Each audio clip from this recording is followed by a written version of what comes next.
and thanking the Doc Bookshop for opening our doors. This is our second year having it here. Really appreciate that. And side note, before everyone leave, y'all could they're wonderful. Yeah, matter of fact, I'm gonna get Doc Bookshop for you. And if you could, before you leave, make a purchase. That'd be the best way to thank them. Make a purchase or a donation, even better. So again, this is our fourth year doing this. A lot of reasons that we're doing this, right? Mainly for number one, for whatever reason, since January 20th, things have gotten a little bit. I don't know what happened today, but things gotten a little bit more dangerous for our community. Black and brown community got a little bit more dangerous to walk around and to do our daily activities. So um, that's one. The police have been given a little bit more power, right? So there's going to be some talks on how to interact with the police. Violence is going to creep up just a little bit between now and the midterm. So situation awareness is going to be key. Um, Protecting your home, securing your home a little bit going to be key because when food gets low, crime gets high. So now it does. I showed a gentleman earlier, it's a line about probably a mile long. People trying to get in line to get food. So things are getting a little bit bad. So when your stomach get empty, you start looking for other people's stuff. So that's another reason. Mental health. That's something that especially our community don't think about a lot is mental health. With all this bad stuff, all this bad is going on, and you're going to sleep worrying about stuff, worrying about if you're gonna have gas in the car in the morning, but worried about your health and everything like that. So it's important to address your mental health. So we'll do that today as well. So, and I think I did already mention, it's been several reports between now and the midterms. Things are going to get a little bit more dangerous for us. Violence is going to creep up just a little bit. So I wanted to give you some tools to prepare for that. And if you don't leave with nothing today, leave with a plan. Do not try to put that seatbelt on before you have an accident. Things that you should already have in play. If your power goes out, people are shooting up the what the things where all the electricity goes, the transformers and stuff. So those takes a little bit longer to fix because it's a lot to troubleshoot, right? So you may be able to out of power for 3 days. We had a whole tornado come through Fort Worth a couple of weeks ago. One of our members in our tribe said she didn't have power for like 4 or 5 days. What do you do in that case? So I'm gonna hopefully give you some tools, give you some ideas, give you some things to think about. So when that power go off, you already know what to do. Somebody get shot, you already know what to do. Something happened, you already know what to do. And that way you're not scrambling. You already have the things that you need to take care of you and your loved ones and make it out a little bit better. So, first up is going to be Babu from Huey P.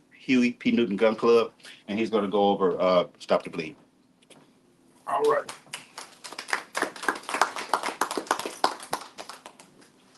Peace and power. Hey, Peace, power. So I know when we think of stop the bleed, that we think of trauma. Somebody's bleeding. Just a question: how long does it take if a main artery is hit? How long does it take for a human being to bleed out and basically die? 2 minutes. 2 minutes? Who said that? Any other answers? 5 minutes. 5 minutes? Just guess. How long? How long can you live? How long? 7 minutes. So basically, it taught us in my certification class that it takes, if a main artery is hit, it takes about 2.5 minutes to bleed out. So you don't have a very long time to jump into action if somebody is wounded. You can bleed from different areas. You can bleed from your veins. You can bleed from that main vein. What is it called? Come on, this class is interactive. Some of the stuff y'all already know, most of it. Juggler. It's an artery, jugular vein. Your main veins are your arteries. Your smaller veins are veins. But there are different ways that you can bleed out. But if somebody hits that artery, you basically have 2.5 minutes. So I'm going to give you a scenario. It's say you're at the park with your family. Just sun is nice outside like it is today. And you have your family with you, your wife or your husband and your children. And you hear gunshots. They seem a little bit far away, so you turn around to see where the gunshots are coming from. And when you turn back around, your child is laying on the ground because your child has been hit in the chest or your child has been hit in the arm and she's bleeding from an artery. He How long do we have before that child possibly leave out? 2.5. So, do we think a phone call to EMS is going to save the life of our child? And here's the thing, even though we have this skill set, we don't know that we can save that individual anyway, according to the intensity of the wound. But there are times, and as a parent, I know you're gonna give it a damn shot. And if you have the tools to do so, that's what we're here to teach you today. Try to give you a little bit of the skill set. So I'm just giving you the quick version today because we have other people. But it would behoove you to get with your fire department. You can get with some of the clinics in your area that actually teach the long version of this class. So from what we know, what do we use to stop bleeding in a scenario like this? What are the tools that we use? Anybody? Tourniquet. Anything. Pressure. T-shirt, I like that. Tourniquet. Pressure, Tourniquet. tourniquet. What are we doing with the T-shirt? Cutting off the Stuff in the wound. blood. Try to keep it from gushing. How we using it to stop the blood from gushing? Turn. Creating a tourniquet. Yeah. Basically using it as a tourniquet. How many of us have a individual first aid kit in our car right now? And let's be honest. Oh, 1, 2, 3, 4, 5 people. How many people are in here? 6 people. How many people are in here? So if it was an emergency and you had to save your baby's life, about 10 of us would be stuck the hell out. Just looking around, wondering and hollering and wondering what we're going to do to save the life of our child. So you have 3 to 4 basic ways to stop bleeding. One is the tourniquet, one is the pressure dressing, and the other would be the stuffing the wound or the wound pack. Are there other ways that you can stop bleeding? Possibly so, but from all the experience that I have, it basically runs in one of those 3s. If you're stuffing the wound or using a wound pack, they have this gauze now that has some type of chemical in it. Is it hemoglobin, something? There you go, brother. I didn't bring no tools, so show me what you're talking about. Hey, I'm here to help you. Yes, sir. Yes, sir. We purchased at Walmart. I ordered some of these. This is for gunshot wound. That's the primary one you're talking. So what is the name of the chemicals that are in these? I can't remember the kind. I just know the Okay. makers. So what this is bleed stop. It's gauze, but it has a chemical on it that clots the blood when you're using it. We use them in the barbershop, you know, when you're shaving and you run in your mouth talking to somebody else and you accidentally nick somebody and you can't stop that bleeding and you run over to the other barber, hey man, you got any of that stuff over there, man? He slide it to you and you trying to put it on without nobody noticing that you done cut this man face up. Hey, it happened a lot of times. I was a barber for 25 years. I only did it once, but I seen everybody else go through it. So say you purchased this at Walmart. We'll show you how to use it. We won't open his, but we'll show you how to use it. We'll give you an example of it. You know where you got this? Bought that one off of Amazon. That's for a gunshot one. Gunshot A couple wound. years it was $30 a pop. Right. I don't know what it is today. And I just ordered some more. They have smaller packets of it. C-Locks is what it's called. Small individual packets for like stuff we use on different cuts. So Right. I'll talk about it later. Sorry about that. Got you. No, you're good. I appreciate it. This is an interactive class. Everybody knowledge, we put it together and we learn from it. So I want you to be involved in what it is that we're doing. Who has a turn to get in their car? 1, 2, 3, 4. I don't believe y'all. Go get them. I got one. No, I'm just kidding. I'm taking the word for it. I got one right there. He said never mind. And one right there, the red pack. Can you just turn around for me? I got one right here. So this is my battle belt. Anybody that's in the competitions or random shooting know what a battle belt looks like. And I always carry me an individual first aid kit on the back of my belt, as anyone should, especially if you're at a shooting competition. You know, people be out there playing with their damn firearms, not paying attention. Next thing you know, they done shot you in your butt. and now you got to put a plug. Well,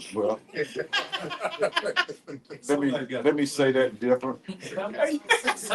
Maybe now you got to put a pressure dress in it, but you may have to stuff that wound. I just hope it's a lady, because I don't know, brothers. Might have to find some other company. So can anybody tell me what this is? Tourniquet. And basically all of us know how to operate this, know how to use this. You don't, my brother? No. Come on up, my brother. And like I say, this is an interactive class, so let's get involved, man. We like to take off. Just learning this today could basically save your life or somebody's life in your family. Go ahead and have a seat, young man. So we're going to give a scenario. He's been shot in his lower arm right here in the middle, and he's been hit in that, what's the big vein again? I'm having my moments, artery. Where are we going to place this tourniquet? Who knows how to use a tourniquet? Very simple process. Come on up, Brother Rowe. Get involved in the class, sir.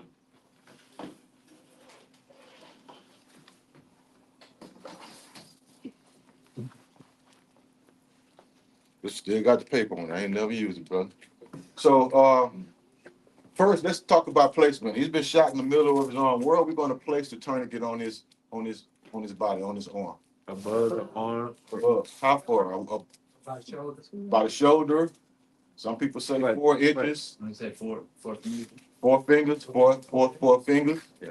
So what we want to do, and what I've always been taught from the military and the classes that I've been in, is you want to place tourniquet in the highest point between the heart and the arm.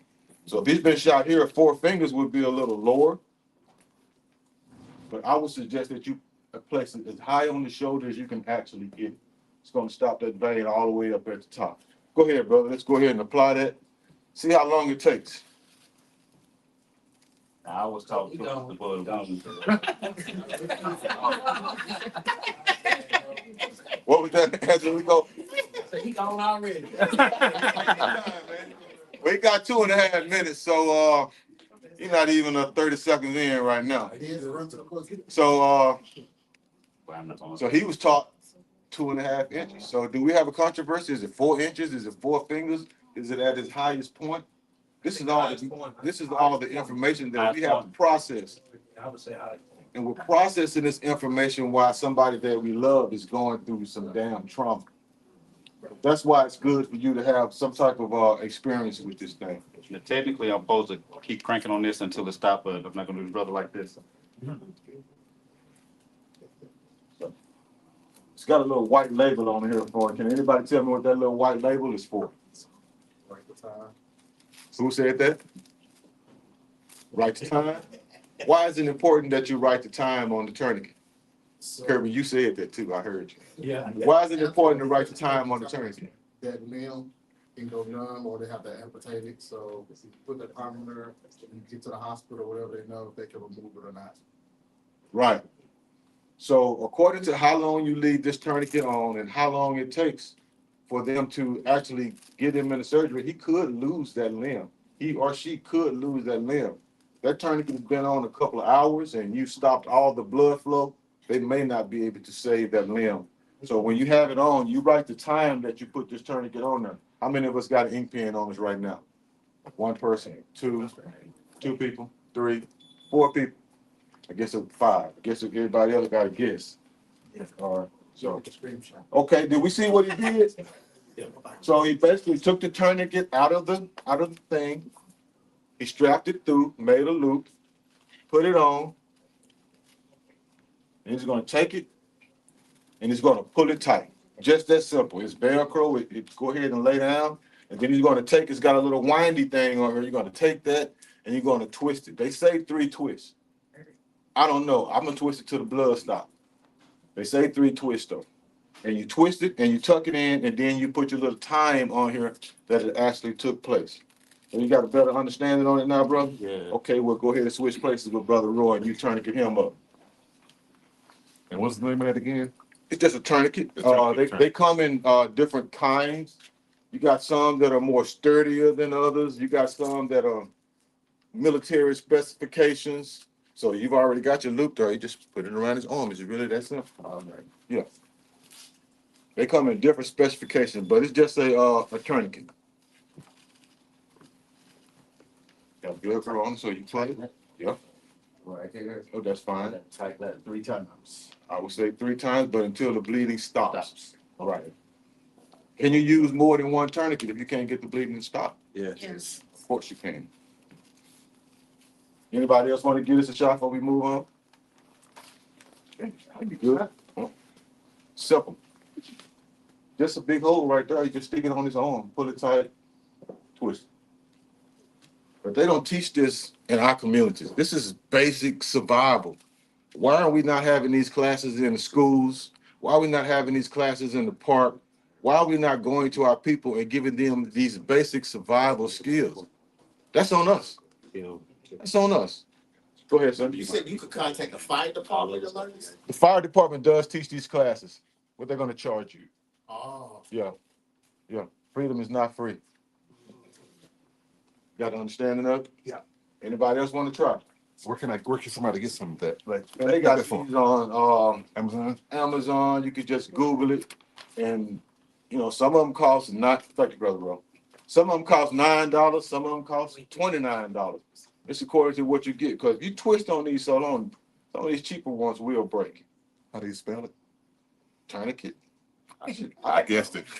I've been out of school 25 years, bro. I've been on the spot like that, bro. It got a Q in it. Turn a kit. TURN kit. Yeah.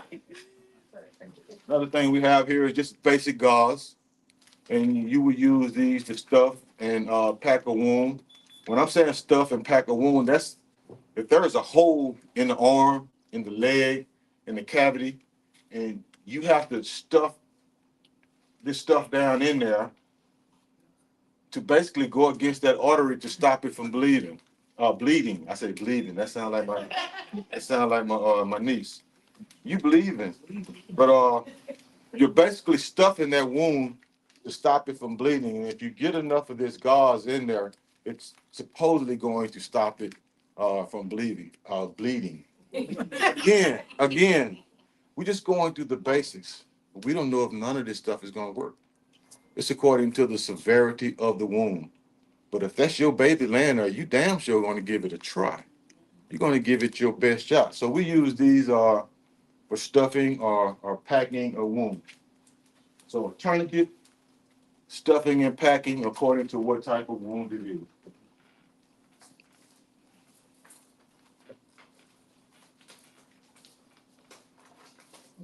The other thing we use is a pressure bandage.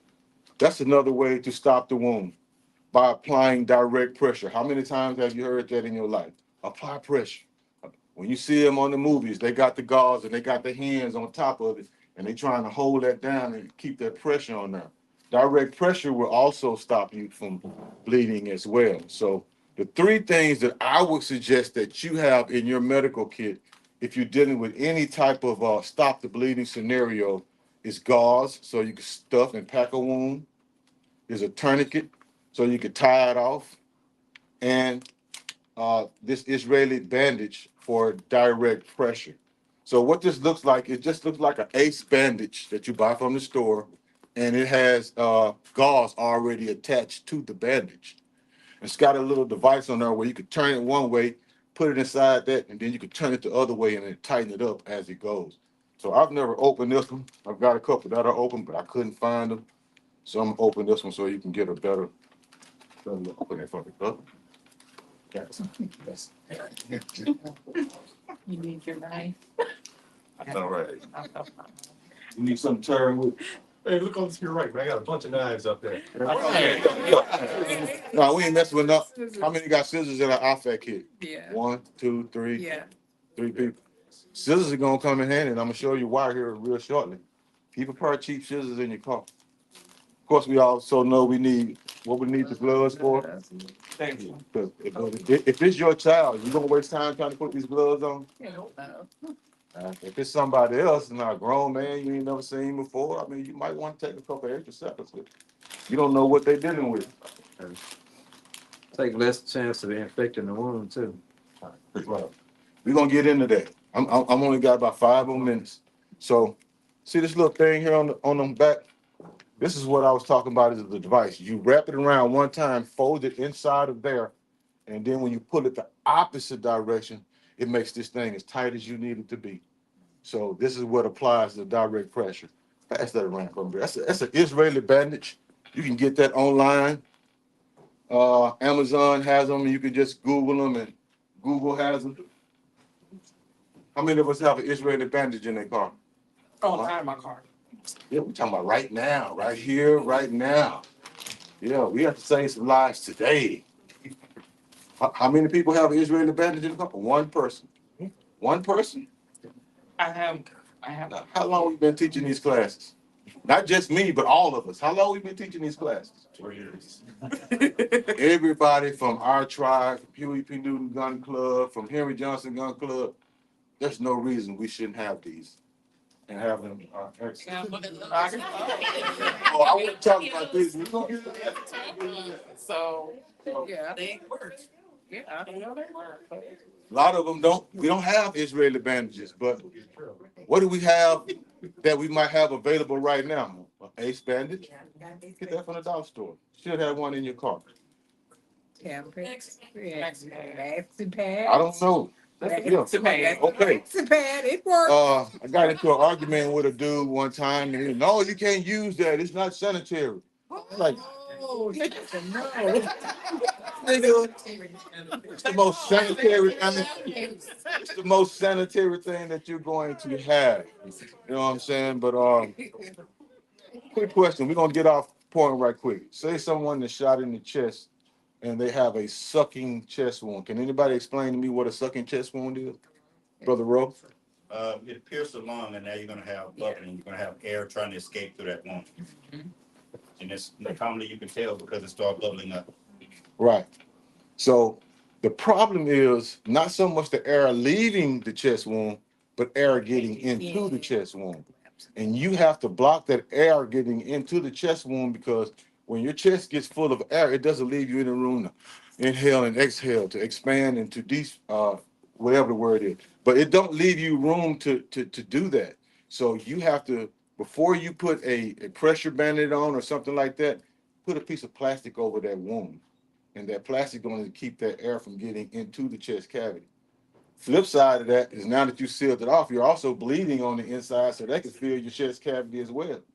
So you got to get emergency help as soon as possible, but you can give them just a little extra time to live.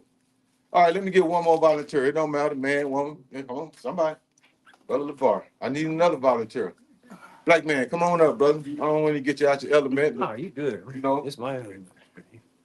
so we're not going to open this. We're just going to use it as a pressure bandage.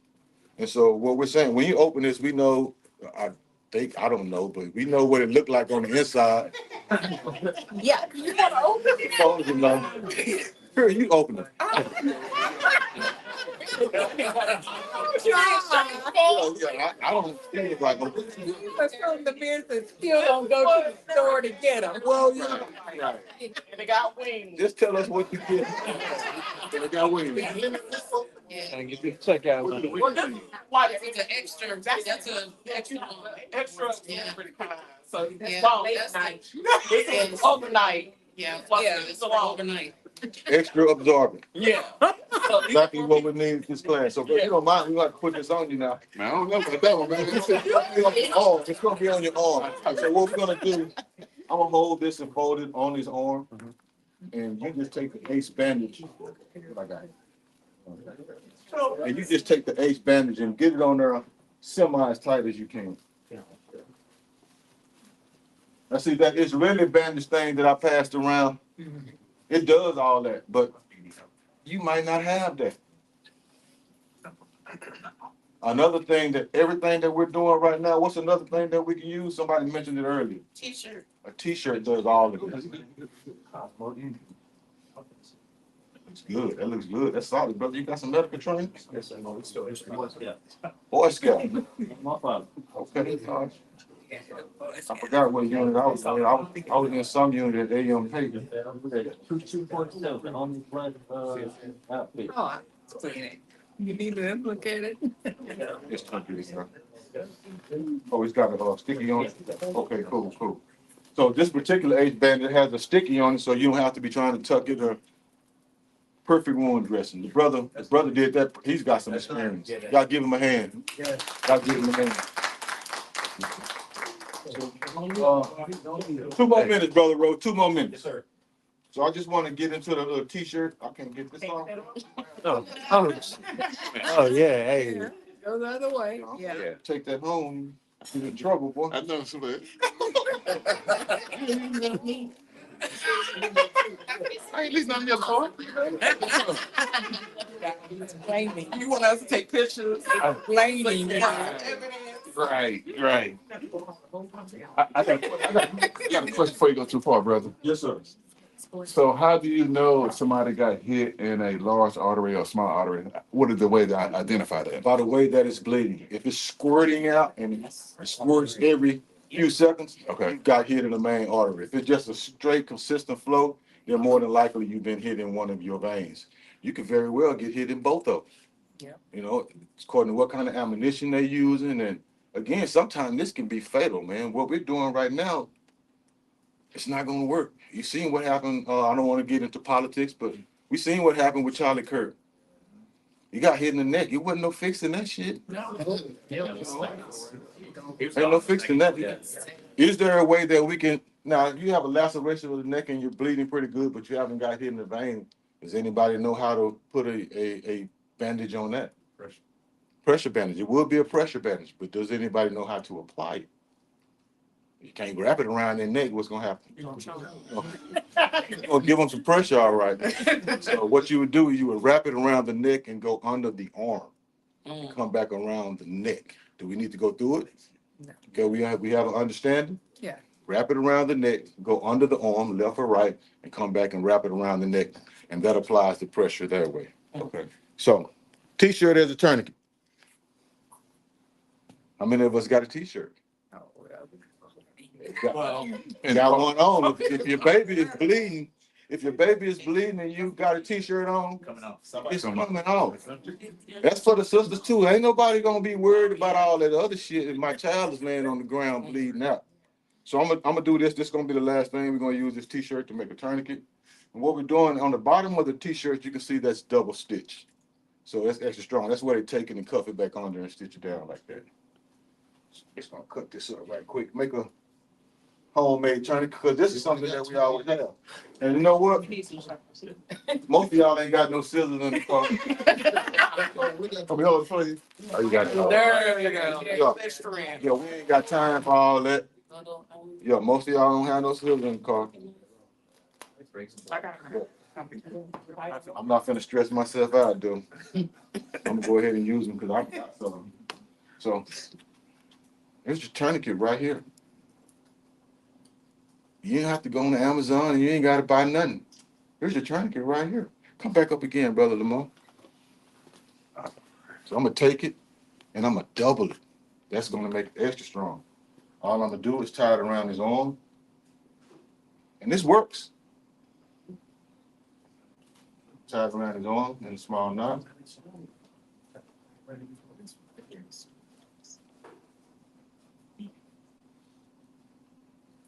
And here, I didn't bring nothing to twist it with. Pin, stick. Just scissors. Yeah. Scissors or a pen. And all you're gonna do is stick them in between. And you're gonna start cranking away until it's tight. You feel that tightening up, brother? Yeah.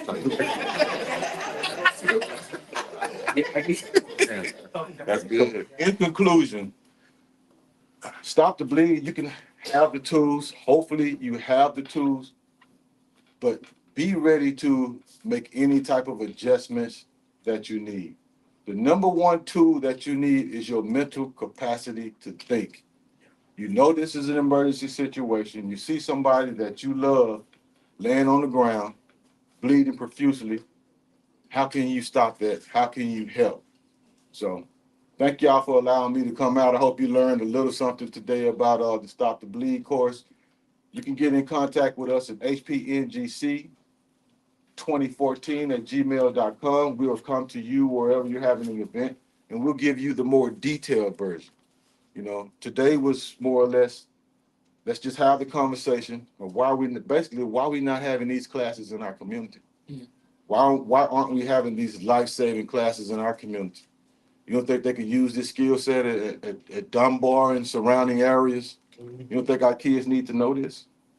Especially as many gunshots that's going on around in Fort Worth and Dallas. And little girl just got killed off the highway the other day off of what was that, 20 and Little Road. You know, somebody shot the girl while she was on the highway. You know, we just never know when it's going to happen. We might be at the park enjoying our family and enjoying life, and the next thing you know, you hear a gunshot, and somebody that you know and somebody that you love is struggling to save their life. So let's get these classes in our community. Let's give our people some skill sets that they can actually use. They've had enough books and videos. Let's give them an opportunity to get some hands-on instruction. Babu Omawali, thank you all. Thank you. Thank you.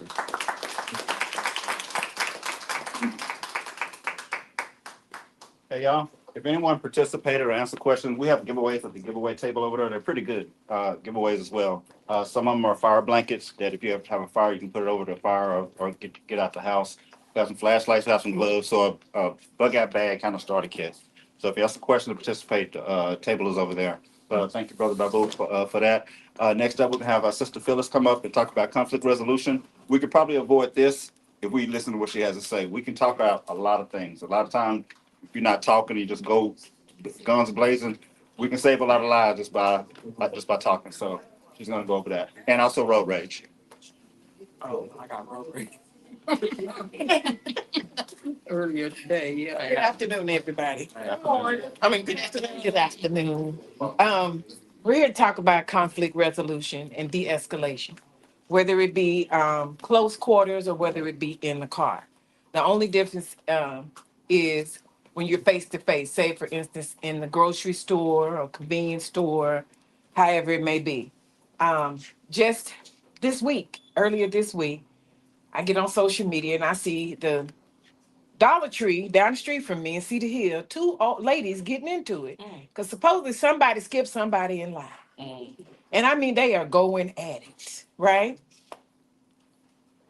One lady's about 6 foot, maybe taller than me. The other lady is shorter. She's the aggressor. She cutting up. I mean, she just going in, cutting up.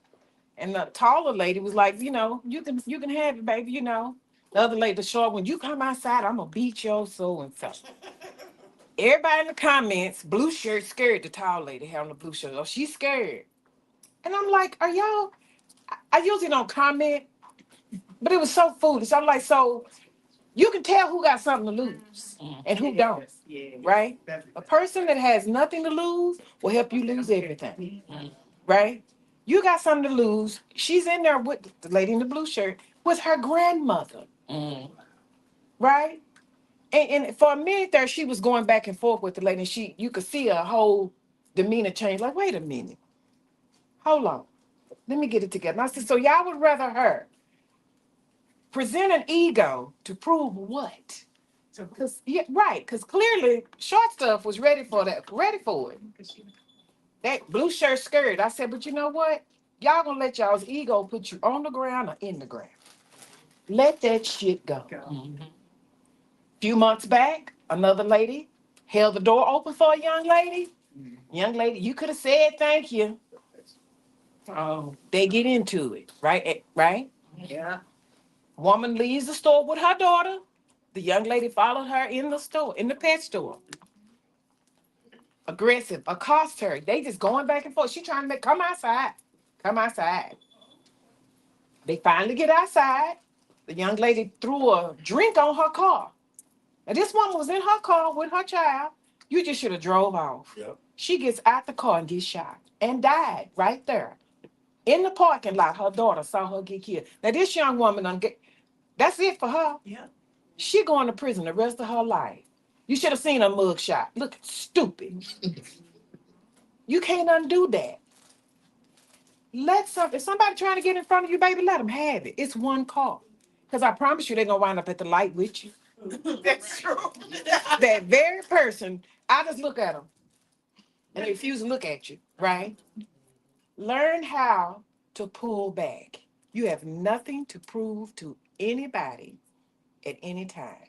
And some of us, how many of y'all here admittedly can say you're a hothead? Ooh, bunch of y'all. I'm a quiet hothead. Yeah, I'm situation. Well, I mean, I want you to be honest with yourself, right? Sometimes we have to talk ourselves out of things, because who you cut in the car cussing this song, you ain't they can't hear you. Right. And if your family in the car with you, you cussing your family out. And even if you're alone, ain't your goal? Isn't the goal to make it back home in one piece? It is so easy to leave home on your way to work or coming home from work and you never make it back because you had too much ego or too much pride to let it go, right?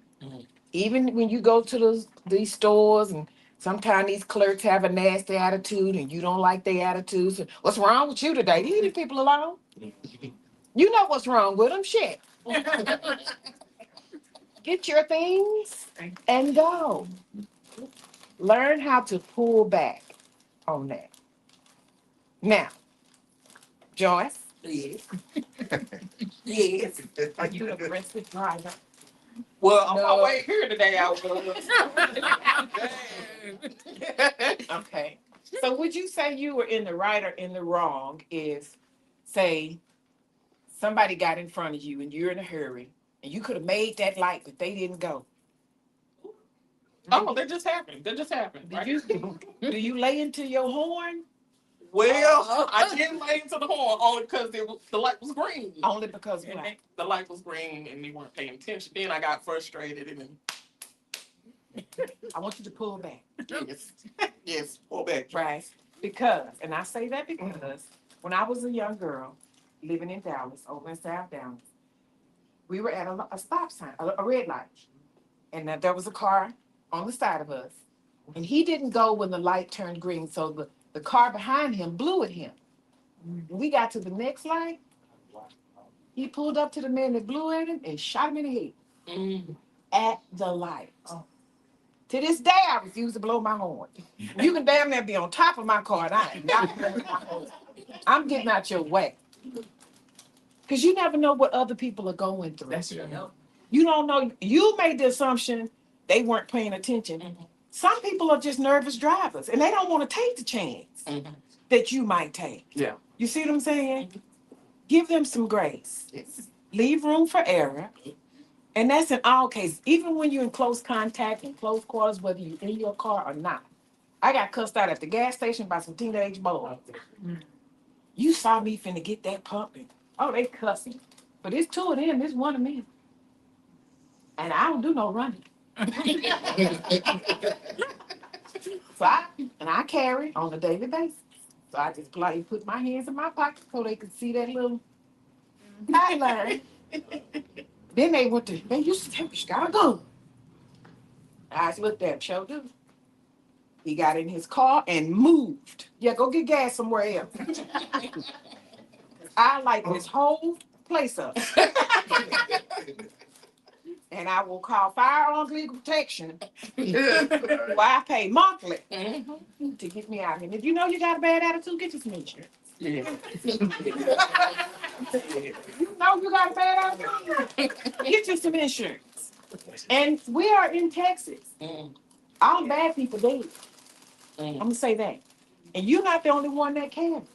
Yeah, that's it. You dig what I'm saying? You don't know. It could be some little old lady.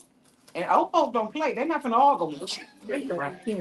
They are not gonna argue, as they say.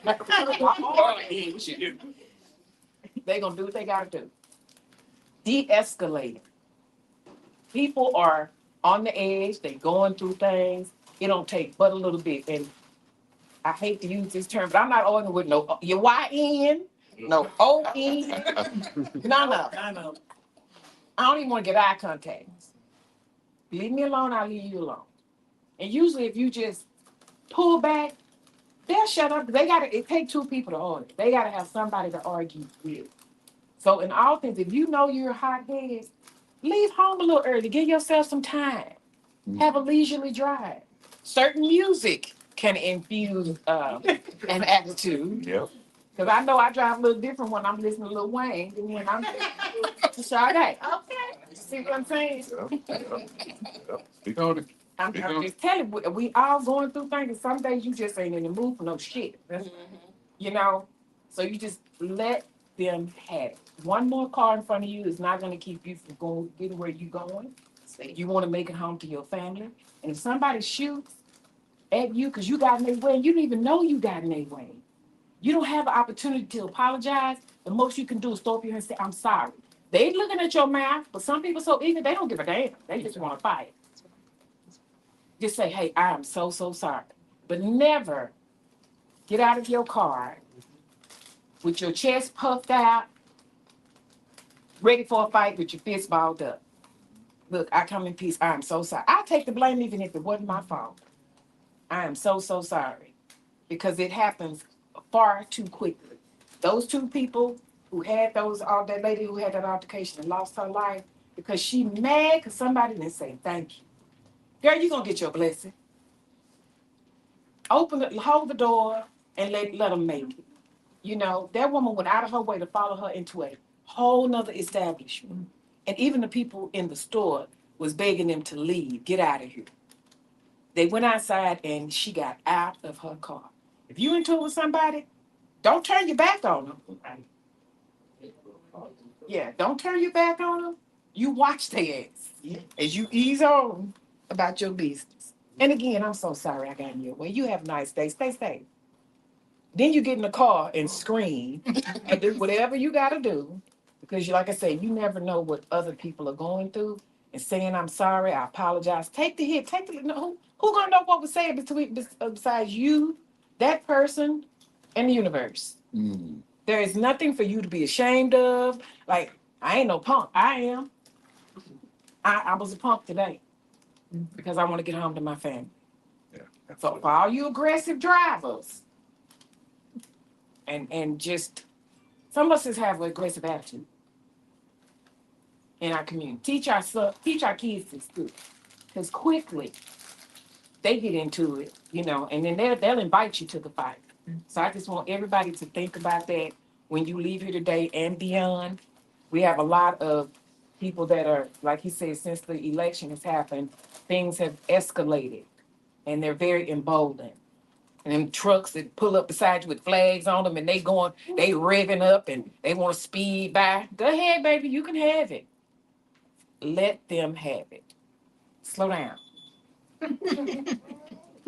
And give the other drivers some grace. Give them room for error. Give yourself more time to get where you going. Absolutely.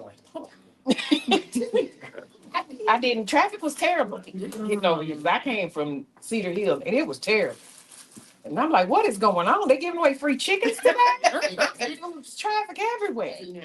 But calm yourself down because you want to get there, but you want to get there in one piece. You don't want to get there with no argument. And you get what you're going, you're in a bad attitude, bad mood, and it don't take but a little bit to set you off. So I just want everybody to think about that. So the next time I come to class, we have this class with you aggressive drivers. I don't want y'all raising y'all hand. I want y'all to say, I went to therapy. And I'm better. Speak on it. You don't say that with confidence.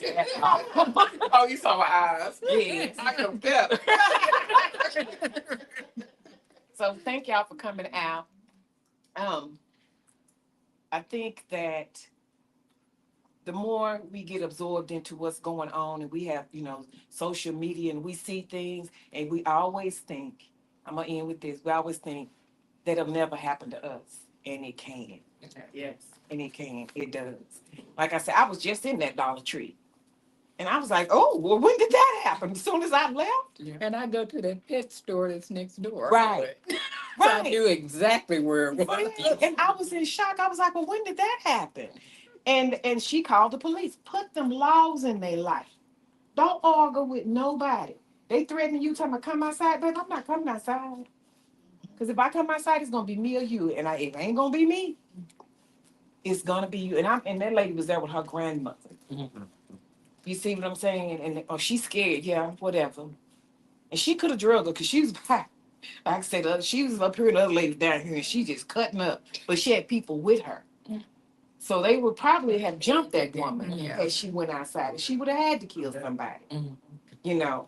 So don't ever try your best. Do our level best to avoid any situation that could get you locked up or killed. Or just injured, bad. It may not, if the bullet may not hit you, it can hit your child, your family member, anybody. You know, even when you at home and somebody knock on your door that you don't know, they trying to sell something, and you don't want to buy it, they get mad, because that has happened to me. You can do all that, bro, but you're gonna get off my porch. Just de-escalate, because they can come back later. Yeah. You just never know. All right. Peace and power, everybody.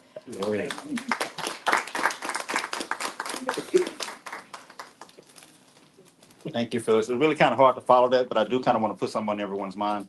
I am in a lot of conservative and right-wing news groups, and the closer we get to the elections, this one word is going to start reinventing itself, and that's the N word.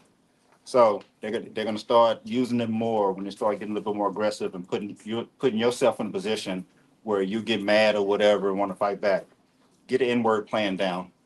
When you go out there, if someone says call you the N word or whatever derogatory word they have for us, make sure you already know what you're gonna do beforehand. Don't let it be a shock and then you swing on somebody. Put that in your mental because I ain't gonna say it's gonna happen to you or whatever, but It's just words. it's just words. It's just words. It's just words. And it's just words that a certain group is thinking about bringing, or not even thinking about bringing back. It's coming back.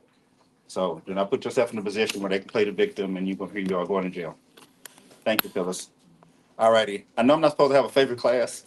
It's my favorite class, y'all. There's going to be, don't be overwhelmed what you're getting ready to be introduced to. It's taken some of us years to build our bug out bag, build our bug in bag, our car bag, and stuff like that. But you getting ready for a treat, Mr. Gibson. You ready? Getting ready to go over bug out bag essentials. You ready by a restroom break first? Oh, you want to take about 5 minute break? All right, 5 minute break.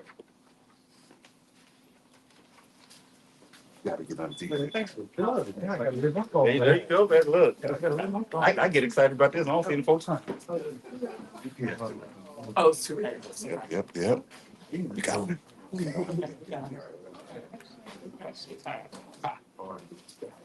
We'll probably go for a turkey. There you go. I gotta say it, right?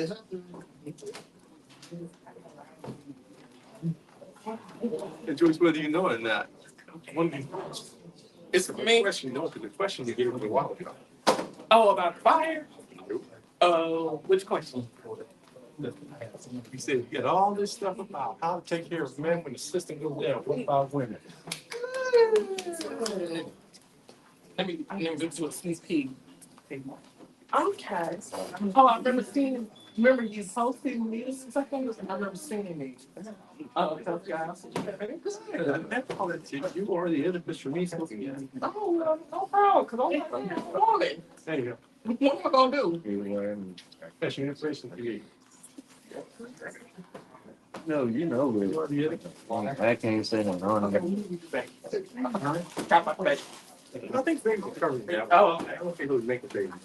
Okay. So I'll remember everything for Did you add, the fire stuff? No, if you're burned, that type of stuff. Oh, no, that's gonna work on it. Because I remember last year, I was like, we were concerned. that- I know what I have, Accident. what I know, so I can, and I So, like, already know what I have on chicken. What Just stuff like that. remember when they got the house, but I don't have like. That's so, I don't know if the hour was on, it was on the insurance. So. No, this is something.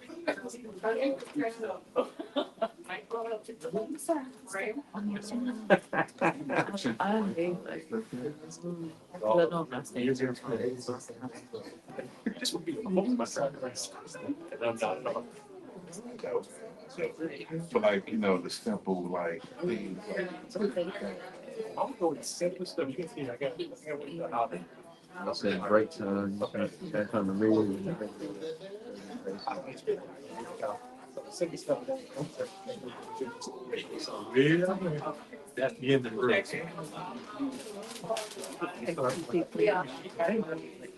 So much stuff.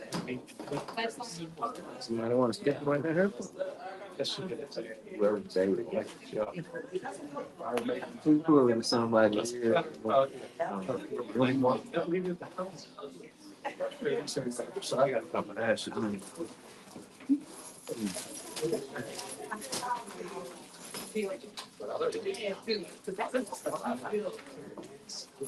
That's what's good.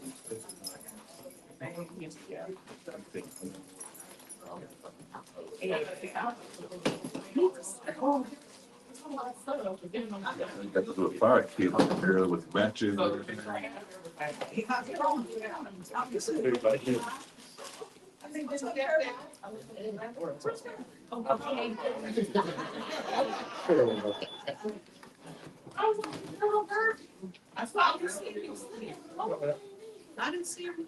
do you use it?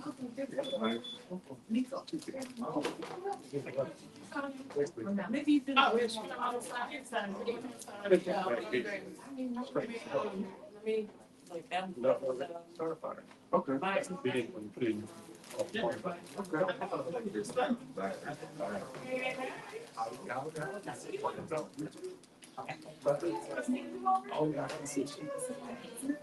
Is that on the wallboard?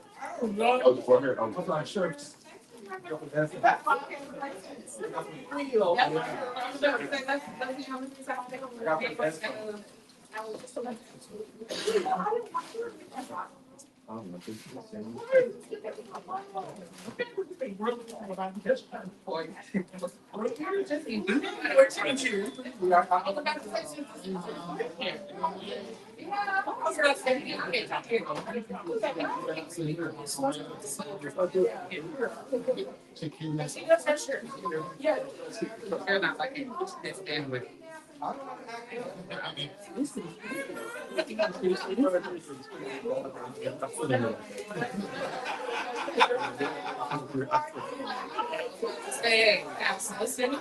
haven't got secrets.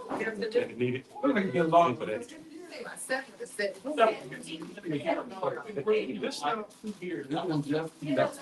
That's moving fast. 10 minutes. Yeah, because I was like, yeah, if I don't do it, I'll let you go. I ain't actually gonna have a free man.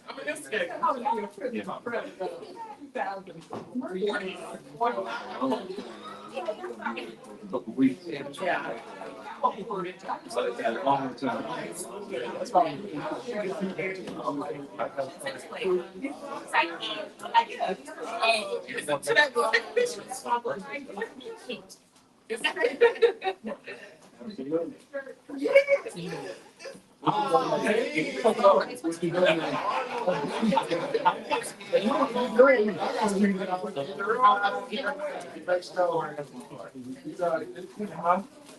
Movie night. Everybody texts to have what they say. Movie night. Yeah, I'm gonna go to Lord and introduce you. Yeah.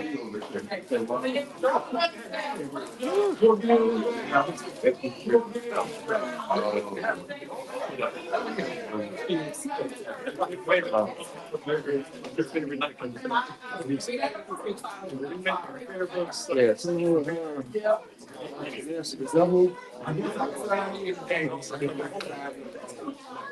No, I'm probably the only thing I can think of.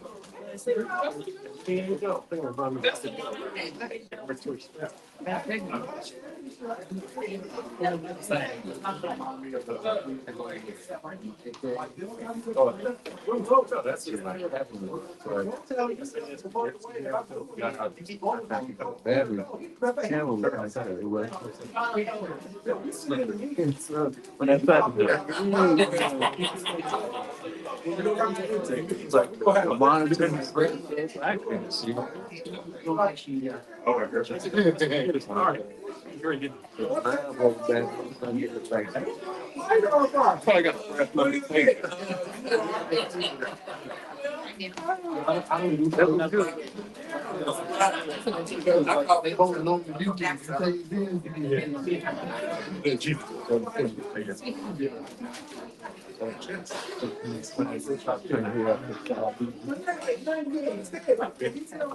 No first name. I'm sure. I'm staying. Look,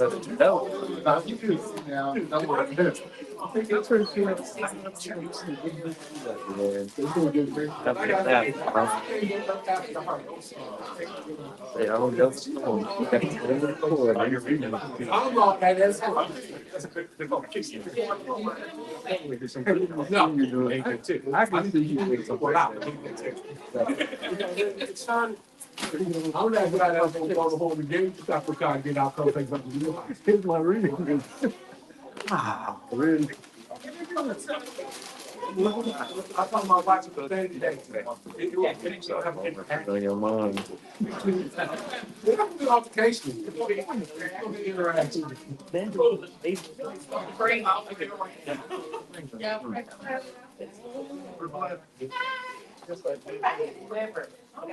Ran out too. You might need a car. All right, we ready? Excuse me, ready to go? We'll all be comfortable. Thank you.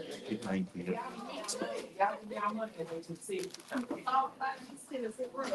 I was gonna tell you this.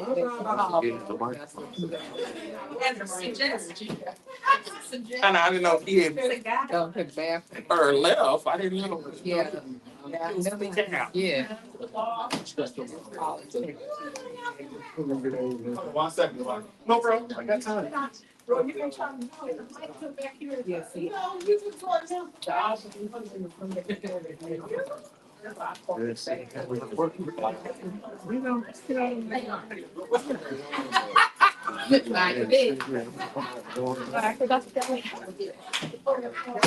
Oh.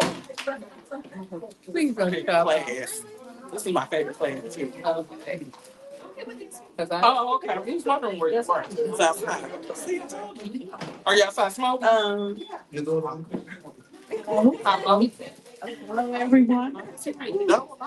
I just want to let you know, we have a raffle for $1 for a 16-piece cookware set. And we'll be raffling it off the Tuesday before Thanksgiving at Poetry Night. We have Poetry Night here every Tuesday from 7:30 to 9. Is it to 9? So we'll be raffling off the cookware set. So anybody interested, you can buy your raffle ticket up at the desk. Okay, it's a fundraiser. Give it up for Mother Craddock over here. No, I don't know. Like, you already know. Yeah. I'm getting ready to run out the- Save it a moment when we get it, right? This is not even all something he had. Yeah, I see he has a lot now. I don't have that much stuff. Yeah, it takes a while to build it up. Cause that's why I asked you for the stuff. I'm like, it's gonna take forever to get so like I think y'all got me that spread the pressure thing. It's supposed to. So I just go through and take pics, but you gotta go. Who's at the other place? At the Frisco gun place. It's a whole world. And then you got the bags. See, I had to. You know they was coming. Carry. Yeah, Well, one for I had the. All right, You know, this is my turn, correct? yeah, backpack. Yeah, you have one in the car. Now, Everybody, hi, my name's Dwayne. Roads, So do you have kind enough to let me keep coming out here, Okay, you can work something in your car. drag out some stuff. okay. Now, states, I will honestly say I am not an expert. These are things that I've thought about from being in the military, my prior career, things I've seen traveling around the world and dealing with people. So I know some of the stuff is going to be foreign to some. And another day in the park. Can everybody hear me? I know my voice is a little sort of. Can everybody hear me? If I stay down here? Oh, is this the mic off? Yeah. No, it's all right. I'm talking on the mic. If you think somebody think I'm important, I'm not that important. No, I'm not being funny with that. I'm just another guy trying to get through the day like everybody else. I want to go home at night, like Phyllis said. When I was employed, I had one, even my military career, I had one statement. I go to work in the morning, I come home and see my couch at 5 o'clock in the afternoon. Nothing's changed. All this stuff is just stuff I didn't just buy all this stuff yesterday. Now, a lot of this stuff looks new because I don't use this part. It's a use for, I have parts of it that are used, like that bag right here. This is I was starting to put together because it's hunting season. So I got personal stuff there. But when I first did this, I concentrated strictly on what's over here on the right side. When it hits the fan, society's falling apart. Then I think the second year I was thinking, because I hadn't been retired that long, and I was talking to my ex-wife and a few other people. Now, when I was employed, I ain't worried about a damn thing. I would put you in the dirt, stand in front of a judge and say, Your Honor, I was in fear of my life. A, B, C, D, articulate why I put you in the dirt. And yes, I've investigated, I've collected the evidence, and I've been the subject of shootings. And I'll tell you this, the worst shooting I was in, when I shot a dog. They went after me like there was no tomorrow. Shooting a person, cool. Dog tried to have me for dinner, they were all over me. So, but let's get back to the very beginning. Most of us still have jobs. It gets sideways on the news. Your first problem at your job is how do you get from your desk to your car? I didn't think about that at first. Everybody's thinking about that now, aren't you? Now, most of us aren't allowed to have sharp-edged weapons or firearms in our places of business, correct? But what you can have, a small bag like this. It'll have some of the things that Babu talked about. This one got a pair of gloves, some gauze, emergency blanket. The reason why I put that in there was that 3.5 years ago in Virginia when they had the snowstorm, people died. Have one of these in your car. It'll help keep you warm. Every one of my children, ex-wife, has at least one of these in their car, period. Why? Because I put it in their glove box. Something to write on. You're on the street, the old military thing's called lasso. You can buy these at Dollar Tree, a little laser. You're not gonna need it in the city, but if you do, you just make a figure eight, people will be able to find you as they're looking in the sky. What is that called? Well, this little a pointer, Yeah, it's laser like a pointer. It's pointer. called lasso. You just make a figure eight. Basically, it's more for when you're in the woods and the military's looking for your PJs. You make a figure eight. They know that that's where we're going. They're looking for it in the sky. You won't need it in the city, but better to have it than never need it. One on knife, multi-tool, whatever size you want. Something to write on. I miss anything? No. That's just to get to your car.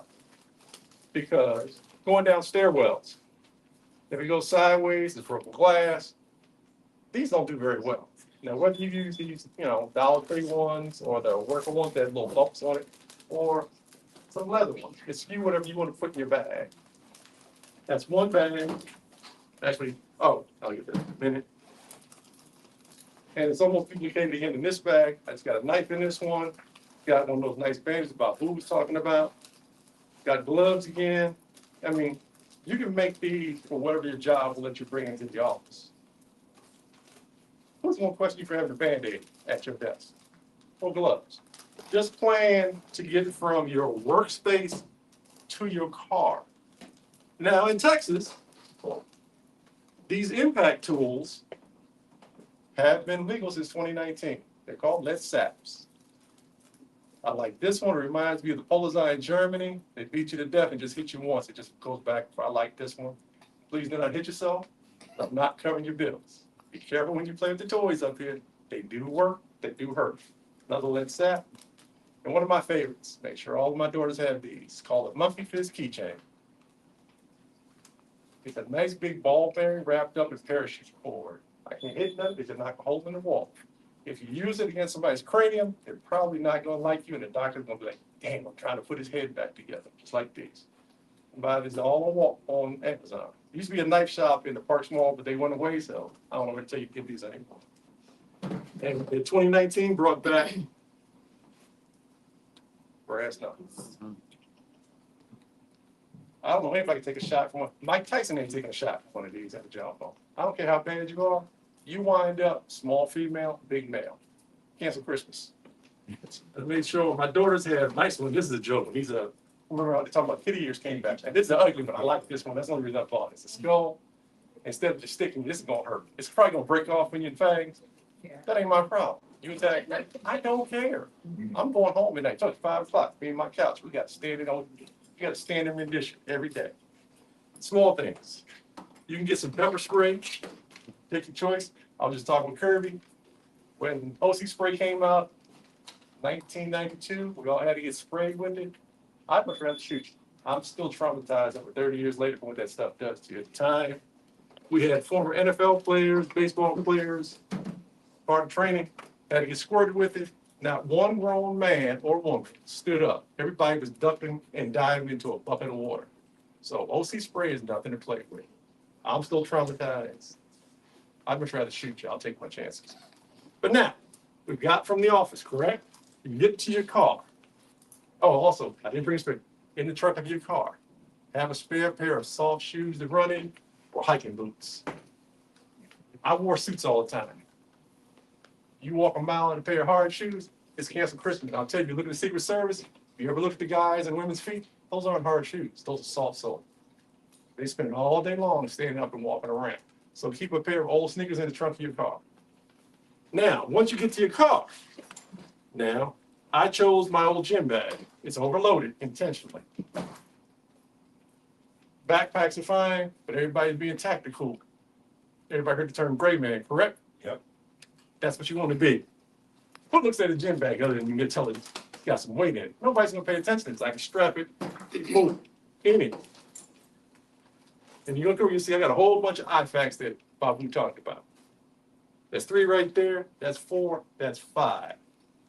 Not counting what's at the house. An IFAC, they range. Matter of fact, I was at the, no, I don't get paid for this. The Army Navy store used to be in Grand Prairie, now it's up on Roof Snow. In Woodland Hills, they're selling military design IFACs for $50. They only had about a dozen of them. I was in there Wednesday. So they probably will get more, but you can order them offline from Amazon, $50, around the same price. Whatever you, and they've got scissors. And what I like about this one's got a little ferro rod to start, and I practice with it too, to start a fire, old school stuff. So you figure out which one you want. I'm not telling you buy a $50 one or a $300 one. Make your own choices. Then you modify them to fit your needs. So for me, all of mine have at least some super glue for small cuts. Just pinch them together, cancel Christmas. Most of them don't come with a sealing chest wound pack. You can buy those in packs of 5 to 10. I put one in each one of these, and all it is just basically, if you use, it is really old school military knowledge. If you use the package that this comes in, that's a chest sealing package. You just need some duct tape.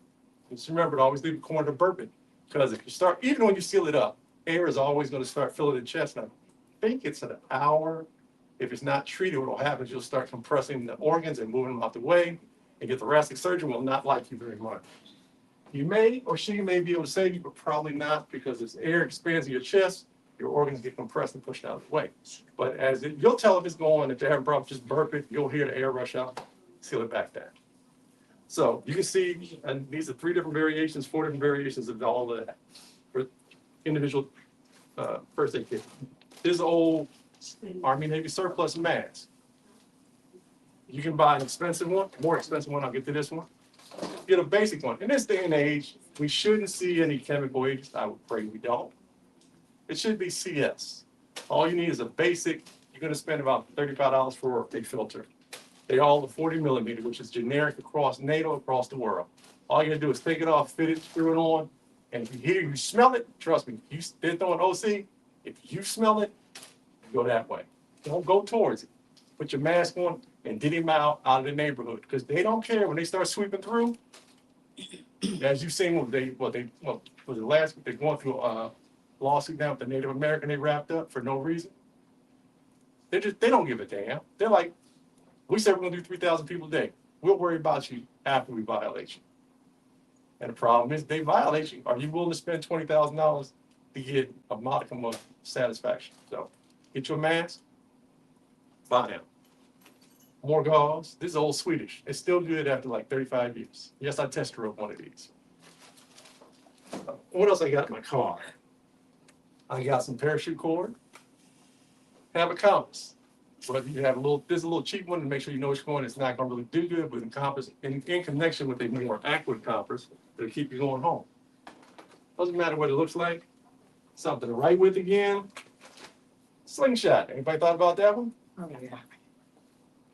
You don't hear a slingshot go off. These are glass beads, you got ball bearings. Marbles. If you need somebody to move out of your way 30 feet away so you can go that way, or better yet, a distraction, get somebody over there so you can go that way. Nobody hear this. Now, if you pull the trigger, everybody goes, who did that?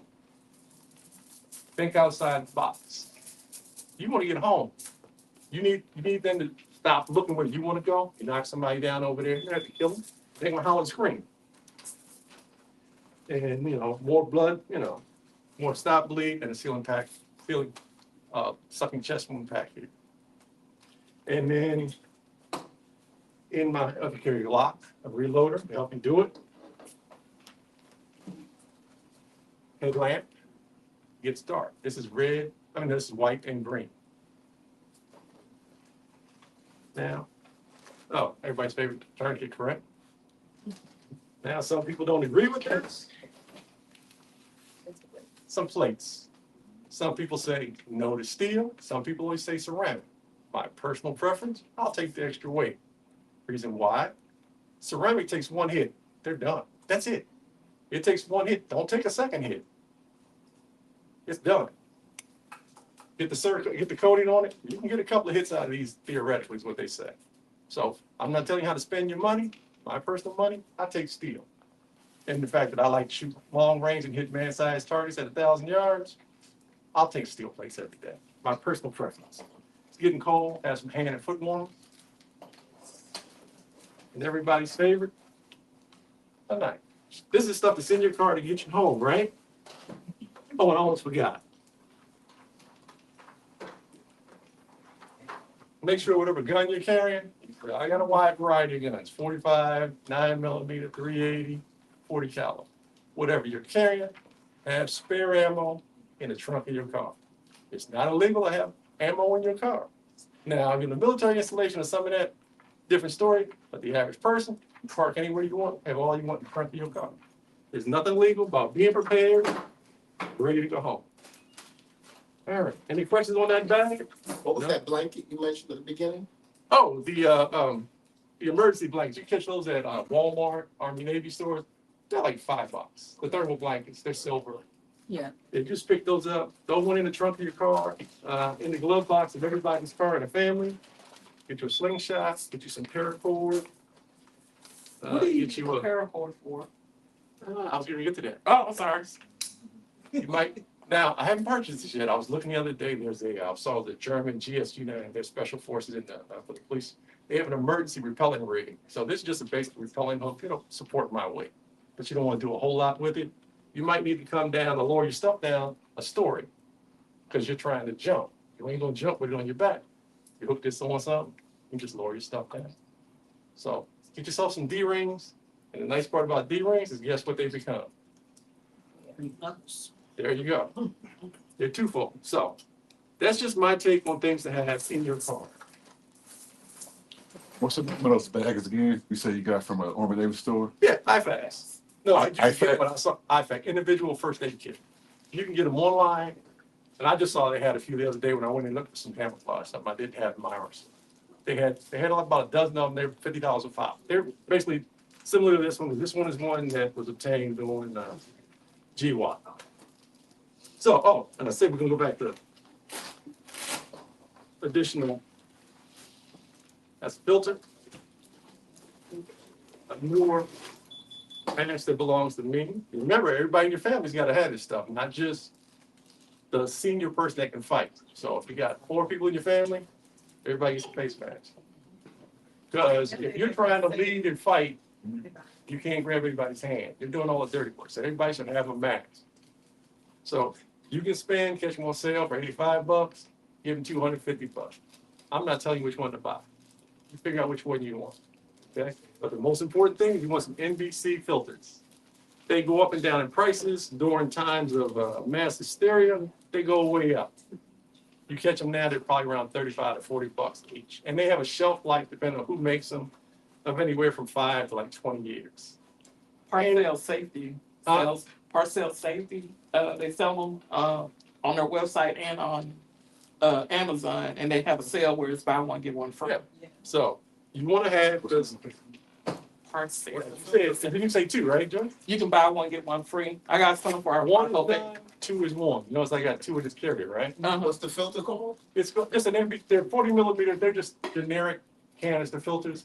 This one is ABC. Filter to get. Huh? You want a filter that can. You want one You you want want one level. that'll take chemical. You want Yeah. one that's gonna combat, if we were to say, use VX nerve agents. CS won't touch it. But I very well allegedly, we don't have any VX anymore. Do I believe that? Hell no. Right. I believe they threw away the most rotted out and probably kept it. I know they have the science for it. So you want one, you want your filters to be NBC rated, nuclear, biological, and chemical. So that way, no matter what they throw at you, the odds are in your favor to survive if you get your mask on in time. So, you know, you can get, you know, an old cheap one for your car for emergency purposes, and then everybody in the family have a nice new one. But buy the filter. Yes, ma'am. No, had to buy the bag. Okay. So, Yeah. but it was all same. Now, there's a bunch of books up here. One I used to hate when I was in the military is the EOD tech. We used to hate this damn book. Now it has a whole lot of stuff in it, the Anarchist Cookbook. Now it's got a lot of stuff that works. But if you don't know chemistry, be very, very careful. There are certain concoctions they make will blow up in your face and you'll be needing a popo. So it's got a lot of info, but you got to understand what you're getting into with books like this. Those of us, most of us have an AR-15. Get your book, learn how to work it if you don't know how to fix it. When no doctors are around. A lot of this stuff is online. A couple guys told me this is a good book. I just started reading this one. I got one of my personal backpacks, the SAS Survival Guide. Looking what I've seen, it's a lot of info in there, just like the Rangers and all that. You pick which one you want. It's a bunch of them out there. Get some. You know, clandestine book on how to make booby traps, Ranger's Handbook, survival techniques. This one I like for the 18 series in the U.S. Army, which is Special Forces, the 18 Delta. That's the medic and a guy who makes sure you don't get dysentery. He tells you where you set up the bathroom. People don't think about that. The 18 Delta, this stuff is in here, or their stuff is in here. How to set up a bathroom in conjunction with where you live at. Because some people think, I'm gonna live here, I'm gonna crap over there, and my water's right there. You're already lost. So I like that book.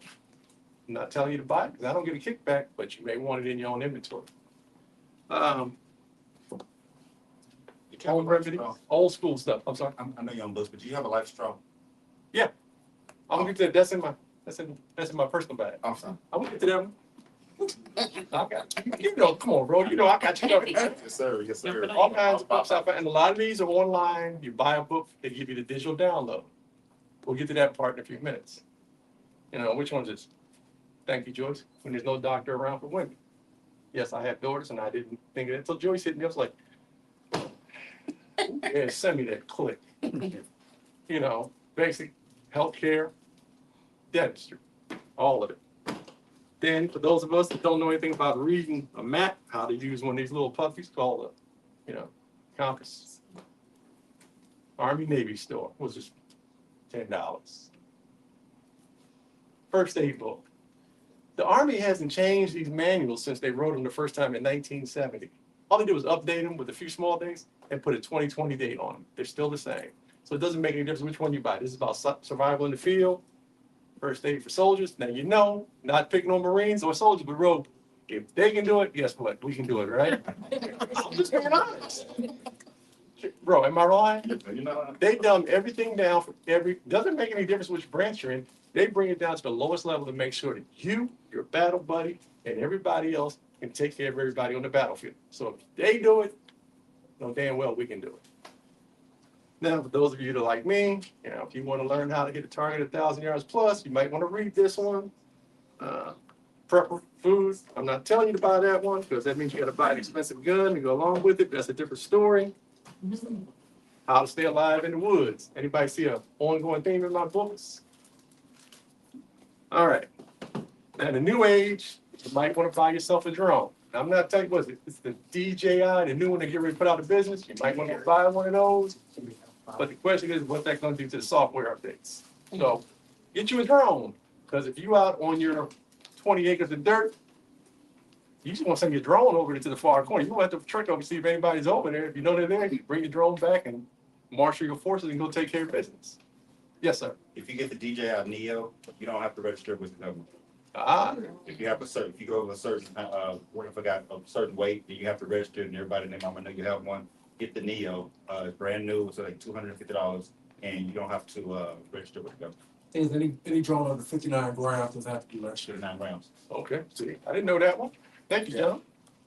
Then everybody should have a pair of little binoculars. Oh, wait a minute. Dang it, that's the wrong one. Supposed to be binoculars. Wrong case. But suppose you should have a set of binoculars in your car. Wrong case. My mistake. All right, now we starting to move in. That's the get home. Stuff is starting to fall apart, right? That's the terrible end of the story. We're in the middle. We're at home, gathering your forces, little stuff. Oh, pocket stuff. Everybody knows what a P-38 is. All about military type stuff. Anybody not know what a P-38 is? I don't know. It's called a can opener. Oh, yeah. No. I remember those. It's called a can opener. Yeah, I remember those. Yeah. P-38, P-51s. The smallest ones are P-38. Those. Every troop gets one of these puppy dogs. Regardless of the fact they eat MREs now, you want a couple of these in your inventory. And yeah, they're, if you really pushed into it, you can gouge somebody's eye, but it has a little hook and it's fairly sharp though, it can. So these have been around forever, P-38, P-51s. Want to have, notice I got a bunch of them, right? Everybody in my crew gets one if they ever need one. You don't lose it, you're going to starve. Yeah. Because you're going to scrounge for food at some point, and you're going to get cans. And those don't fail. No, I just want to use that. I mean, No, I'm saying like, unlike one that. yeah, unlike the wider ones, yeah. I mean, you got to have that one. I have those two, but everybody should have one of these in their pocket because this carries no weight. Put it on dog chain, keychain. So put it around your neck. Now for men, I just had to shave up so I could look cute today because I was kind of fuzzy. I can't wear a beard. This is all I can wear. Razors. These aren't sharpened, but 2 razors. One is old school straight razor where you got to sharpen. The other one's where you put the razor blade in it. Sharpening block. I got a bunch of knives over there. And I'm going to fit in no hand. You need something to sharpen them up. And then we're getting back to the, Actually, I ordered some small variations that in the mail. I won't get them until tomorrow. They're selling them now. I think they're 10 in a pack, for like $40. Well, this is for a gunshot. Basically, just a plunger and sends it and shuts it down.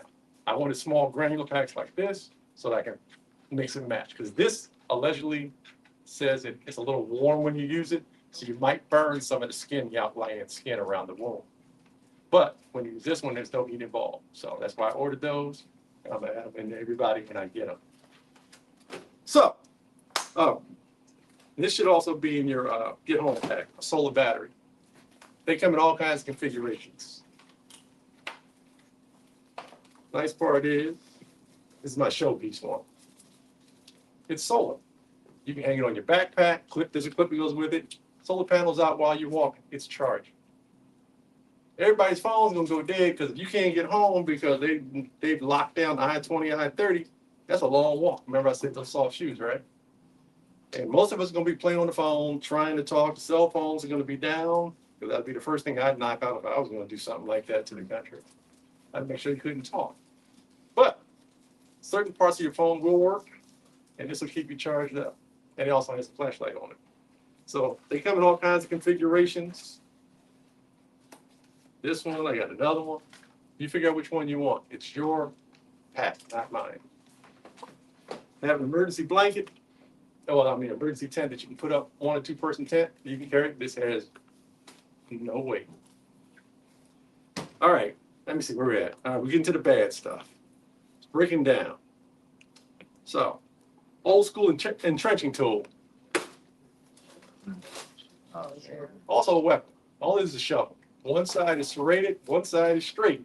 Nothing says you can't sharpen the straight side. If I recall it properly, there is a program within the Special Forces program where they actually turn these into weapons. They do all the dirty work and get them ready, just in case they go hand to hand. They start chopping in the head with this, it's gonna hurt. So, Army Navy store. I have no secret. Army Navy store. I go every place. Where's Jeff at? He left already. Yeah. First time he saw this assortment tool, it's a shovel, axe, everything. I said, Jeff, can't take that one, put it down. So this one, it's a bow staff. You can go shopping. I mean, you can go fishing with it. You've got an axe here. He liked it because it should be the right one. I've got 2 variations on this one also. It's got a wolf's head on it, if I'm not mistaken, if I can get it out. So you got the bows here. You can turn to a staff. You go fishing, chop wood with, and walk with. So and the shovels in it. So this one is multi-tool where that at, and you like it, it's got a wolf's head on it. So, but you can buy all of this stuff. You can go just Google it up, and it'll tell you who's got it online and how much they want for it. Ship it right to your door. You pack what you want. And as I was talking earlier, everybody in your crew has to have an assortment of items. One person, because I didn't bring bolt cutters today, I didn't bring crowbars and all that, because those are things, the biggest person gonna get the heaviest stuff, smallest person gonna get the lightest stuff. You gotta figure out in your crew who's gonna carry what. One person's not gonna carry it all, even though you got, carts and stuff, you're gonna have to break it all down, because we all think we're gonna load up that backpack and march 20 miles. Marine Corps Crucible, Army, Victory Forge, their last several days in training, all they do is march. And they're not marching 20 miles at a clip. They're doing it 2, 3, 5, 6 miles a day because they're wore out when they put that bag down. So, and remember, those are young men and young women under 25. Yes, ma'am. So what is the weight limit you would suggest not to have? That's the one you got to figure out for yourself. I'd say most people keep it around 30, maybe 40 pounds. And that depends on your age, your health, things of that nature. My daughters give 12 pounds and call it a day. I'm lucky. And they're grown, they're 27, 29. I'd be lucky giving 12 pounds. It depends on your personal preference, how much you train. If you got a bad back, bad knees, it brings everything down. And don't forget, you got to carry your gun and all that other stuff. So it's an equation you have to work on your own time. I don't have a set number. So this is something I got from back in the old days. This is called a gecko. This is old school, but guess what? It'll take 10,000 points when you're walking. So if Ro and I are going out doing patrol, that's what that bag's for. It'll tell us how to get home. All we get is put marks in there with your compasses. As long as you don't lose this, you can get on that. The problem is if the bad guys come, you might have to smash this puppy because you don't want them going back to your home. So it'll help you out. So we're getting out there in the woods, old sterno stove, have that in your inventory. Emergency radios, solar panel, crank. This one is strictly crank. Radios. Now everybody, we all started out, we all went out and bought the UR5s, right? Don't take this the wrong way. You see, I got 4 of them. I got 4 of them. This is entry level. But guess what? It goes sideways. Better to have this than nothing at all. Then they have the mid-range one, which is a step up from that one. And this one I just picked up about 2 months ago. This is the newest one they offer from BOFAC. It's digital, DMR. Now, the digital side of it, you have to just draw by and try to figure out how to get into it without having to get your radio license. But the unfortunate part is if the rig goes down, the digital side don't mean jack diddly. It won't function anyway. So you're still going to need these. Now, my hierarchy, the way I think, is that your leaders get the top shelf. Now, whether or not you have a platoon of personnel, however you want to break down your traveling fighting force, the leaders should have the top line. Your immediate fighters have this one, and your grunts have this one. I mean, it sounds like I'm being dictatorial, but I am. I'm being honest. That's how the military works. Guys at the top, get the best. The guys at the bottom, you just get the information you need. Yes, sir. What do you mean by license? Well, hand radio license. Oh.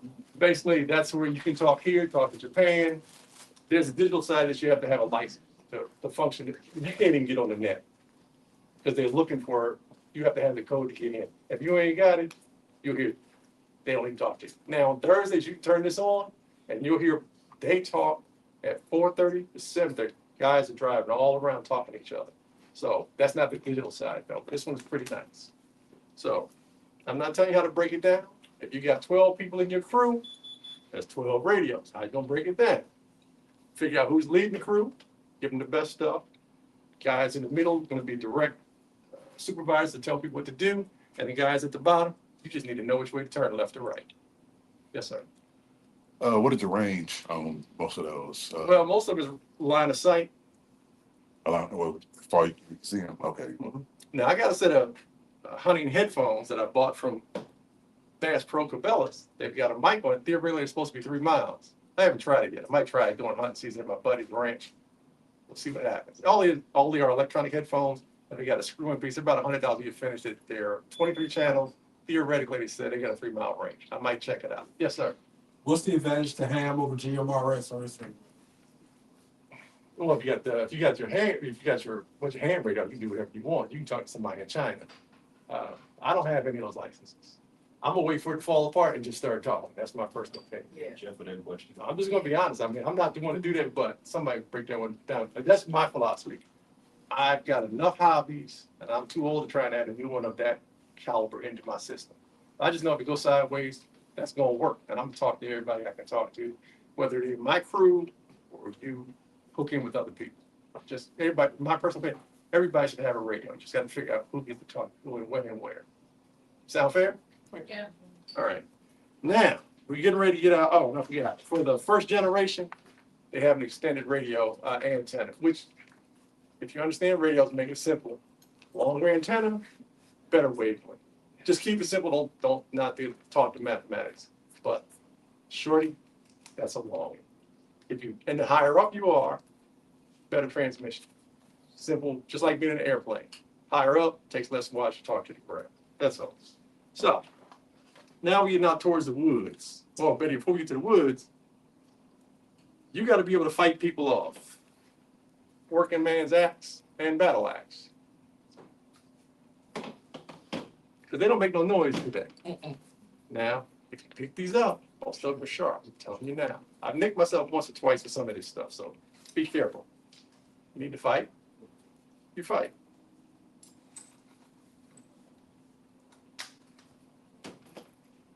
Jim Bowie, yeah, I got one of them Texas. Big bush, that's a knife. Right?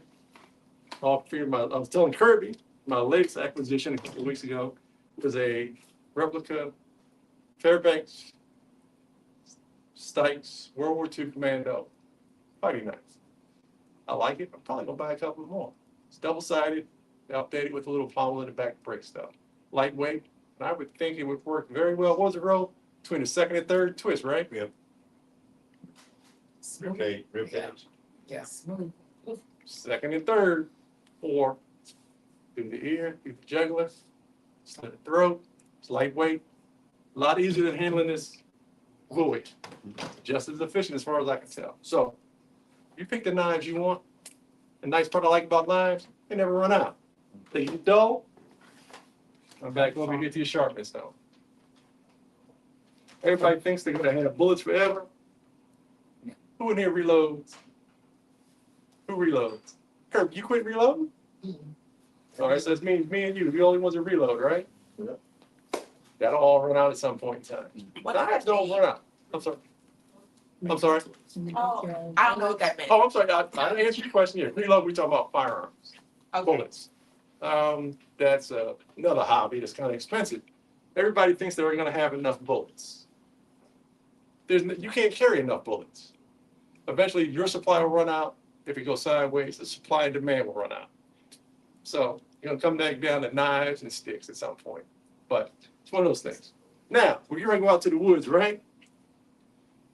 Who knows how to start a fire? not with matches. Not with matches, not with gasoline. So my old school, using a ferro rod, Yeah. setting sparks. Y'all do that? Yes. I'm just saying, I'm just, everybody says, oh, I start a fire. Yeah, I can too. I got a light. I'm just saying, I mean, it's a Walmart special. This is nothing special, guys. You can buy, or you just buy a big old ferro rod, which is just as good.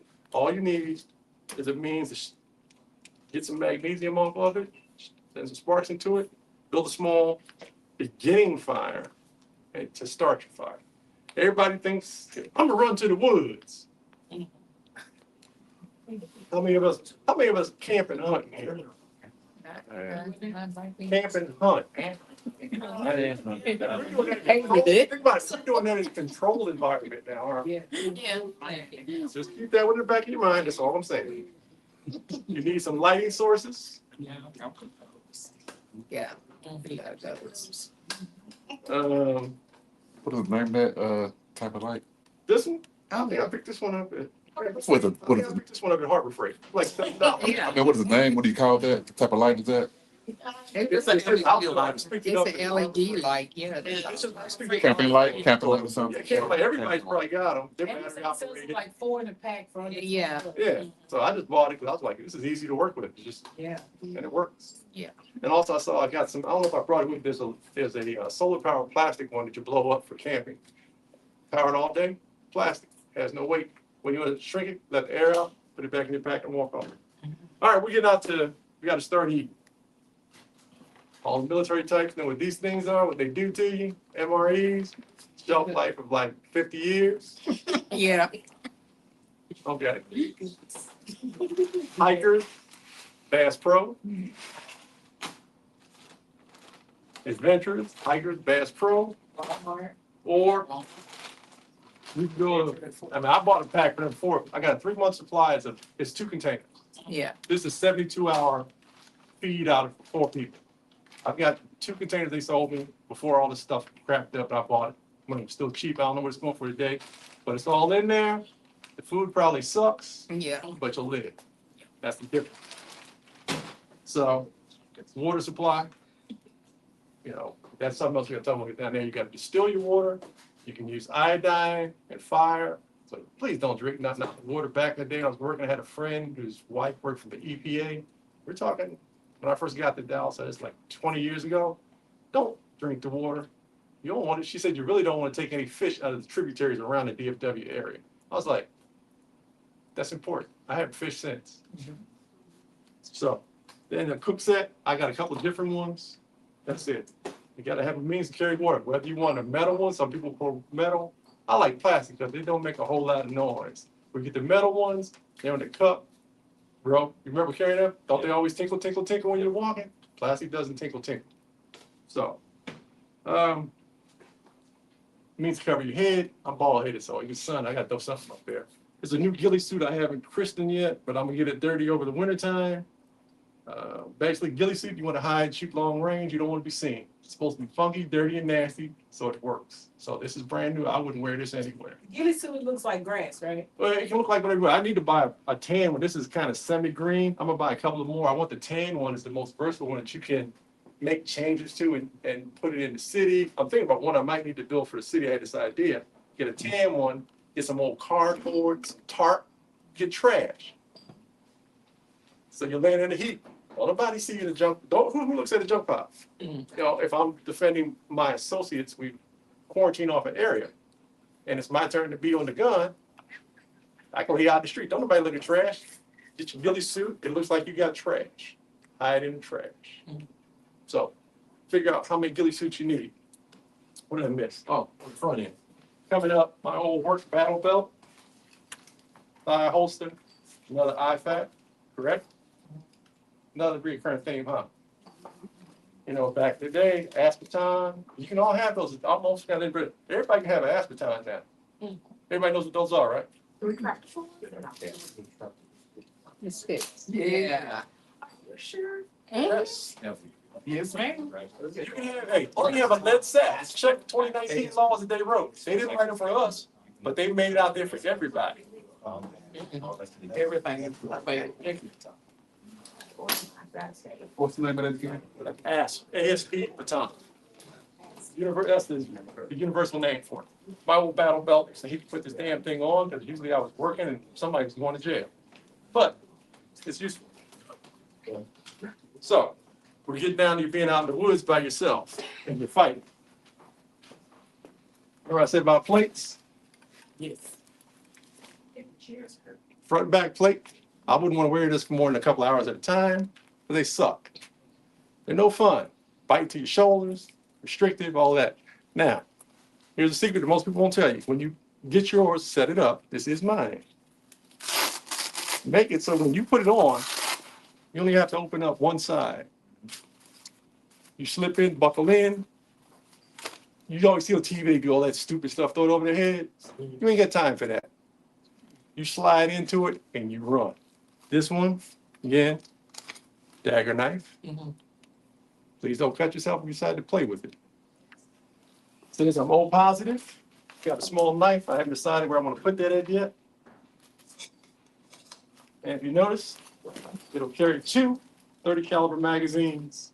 I like 30 cal. I don't like 5.56, nothing against it, but I want to make sure you take a dirt nap. 308 and above. Radio pouch on the back. Somebody having a party? Invite us? What level armor do you use? Basically, I'm not buying four. These are rated. They're theoretically supposed to stop 7.62. I doubt it, but I'll take my chances. If I get a deflection, because if it's not a straight on shot, you might get lucky. Like I said, you can buy whichever ones you want. If somebody's building AP, it doesn't make any difference what you buy. You just want to give it a chance. Hopefully, you get out the way, and definitely everybody behind you gets free. Sometimes somebody's got to take a dirt nap for everybody to survive. I know that's callous, but it's the truth. So, like I said, That's a level 4 plate, right? not this one, no. Oh, you something? No, that's not level 4. Then, fire building kit. Another fire starter down in there. Some matches. Some cheap fire material. Oh, everybody can get this free of charge in your dryer too. Lint. And go in your backyard this time of year, get some old leaves. There's some of those in there too. They make good kindling. Between the two, when you start dropping it, those ferro rods in there, if you don't have matches, we all have matches and lighters a day. But you may not have one in 2 years. All you got is dry leaves, some lint, and steel wool. You got that rod, get it started. It'll start small. You build your fire. When it comes to soap, matter of fact,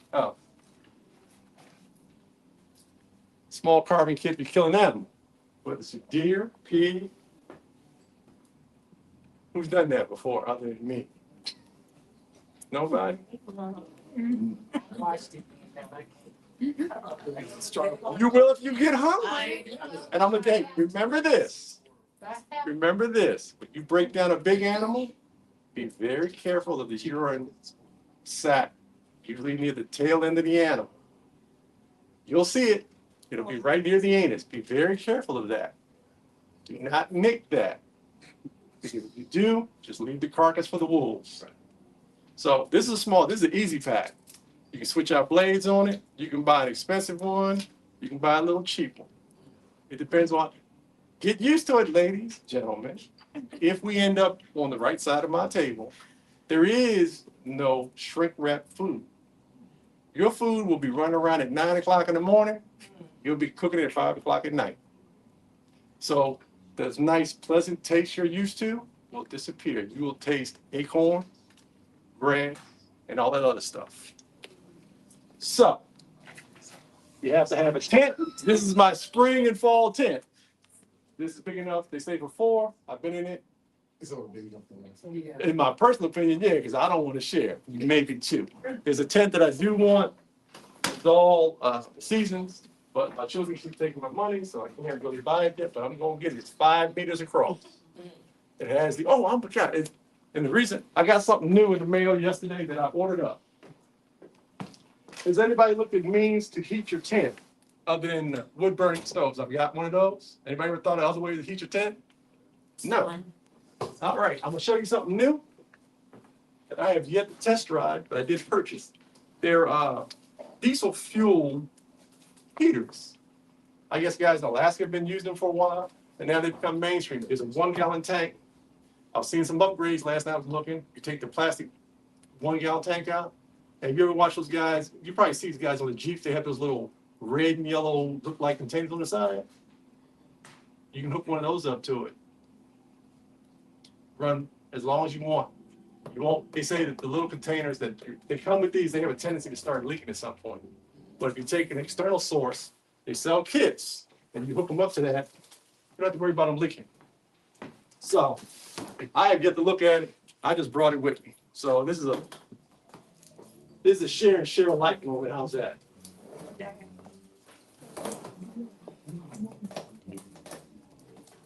So what about butane canisters What do you mean? as a heating source? Are you talking about? Oh, you talking about the old school that hook into the little heater, the 100 heaters? Talking about the ones you go hot with, right? You put the little. Well, propane. if shit hits, there's no more butane No, fuel, be so. butane, no. So the thing is, you can find diesel fuel, and then you just got to learn how to cook on everything else. But you know, you can find diesel fuel for a while, and then that'll run out. But this thing's too much. But that's pretty much. Did I miss anything? Oh, if you do go hiking, make sure you get yourself as close to wool socks as you possibly can. And no, I'm not saying it because I got a pair of them. And if you're hiking, turn them inside out. So that little that's smear your foot up. Your toe. Because it's soft on the outside, it is on the inside. So good wool socks, military grade, green, blue, whatever type, Army, Navy, so just put the plug in. All right, so I'm done. If you want to take a look, feel free to look. No samples, and don't cut yourself. Oh, wait a minute. Yes, sir. Yeah, question I have is you hear people talk about plug out bags. Then you hear other people talk about hardening Your home. Yes. At what point do you decide it's time to give up the hardened home and you have to get on the road? Well, when you finally run out of any type of electricity, water, I grew up, my parents told me, you should always have no less than 2 weeks, preferably 4 weeks worth of food in your pantry and refrigerator. Now, I can tell you, but I talked to younger generation, they barely got 2 days worth. Right. I'm from the old school. Got toilet paper, I got food. I'm gonna last about a month. And here's the other side. People want to go sideways. Remember, society's only 3 days away from failure anytime you look at it. And to look back to 2020, the snowstorm we had here in 2020, right? 3 days, you're right on the edge. Get 3 days and a half, people start being stupid. So you harden your house out, take this on your front yard. You should get some plywood, lock that all down, and throw trash and old clothes on your front yard. Make it look like somebody's been to your house. I'm just saying, that's what I would plan to do. And I'm staying in my house, I'm blacking out every window, spray paint, hanging curtain, whatever, as long as I can. I'm staying there till everything's gone. Because the moment you walk out the door, you gotta carry all this stuff. Yeah. And it's 24/7. For all of us being in the military, we know what that means. There's always somebody doing this. And it's only, 20% of your fighting force is actually warriors. The 80% is support. People don't realize it. Only 20% of our military does the dirty work. 80% is in the background, cooking, shoveling, and doing the safe stuff. But those guys and women on the front line are doing this 24/7. So it's not a two-man job. It's a crude move. So I say stay home till there's nothing left. You don't leave anything behind for the next guy to come and get. You eat up all of your food. Trust me, use up all of your toilet paper. Toilet paper is a commodity. Am I wrong, bro? COVID. Hey, no, I'm just going back to the military, doing reporting back in the 80s. You would trade off your food for toilet paper. I used to always come out of the field with my field pants full of toilet paper. I take the food. I don't give a damn. I need toilet paper. Because if you ever not use toilet paper, you will never do it again. So if you want to take a few minutes, let you figure that one out on your own. I'm not going to give you the explanation. So if you want to take a quick look, feel free. Thanks for letting me come up here and run my mouth. Oh, I'm sorry. I'm bringing it up one more time. I don't see people mention this about the importance of the tolerance of fasting, being able to go without eating. Well, that's America. We're fat. We throw away more than we eat. Now, if it goes shit hits the fan, you're going to learn how to fast. Because you will not be eating a humongous breakfast, lunch, and dinner. You will get anybody's gone to Ranger School, they learn that the hard way. You go there at 220 pounds, you come back at a buck 66. Because throughout that, they start to let you understand things change. You don't get your full meal. You have to still be able to complete the mission regardless of how much you eat. And that's something we are, if you look at us today versus the rest of the world. We're used to eating, okay, McDonald's, Chick-fil-A, all those spots. If you go sideways, you gotta kill your food, you gotta cook your food.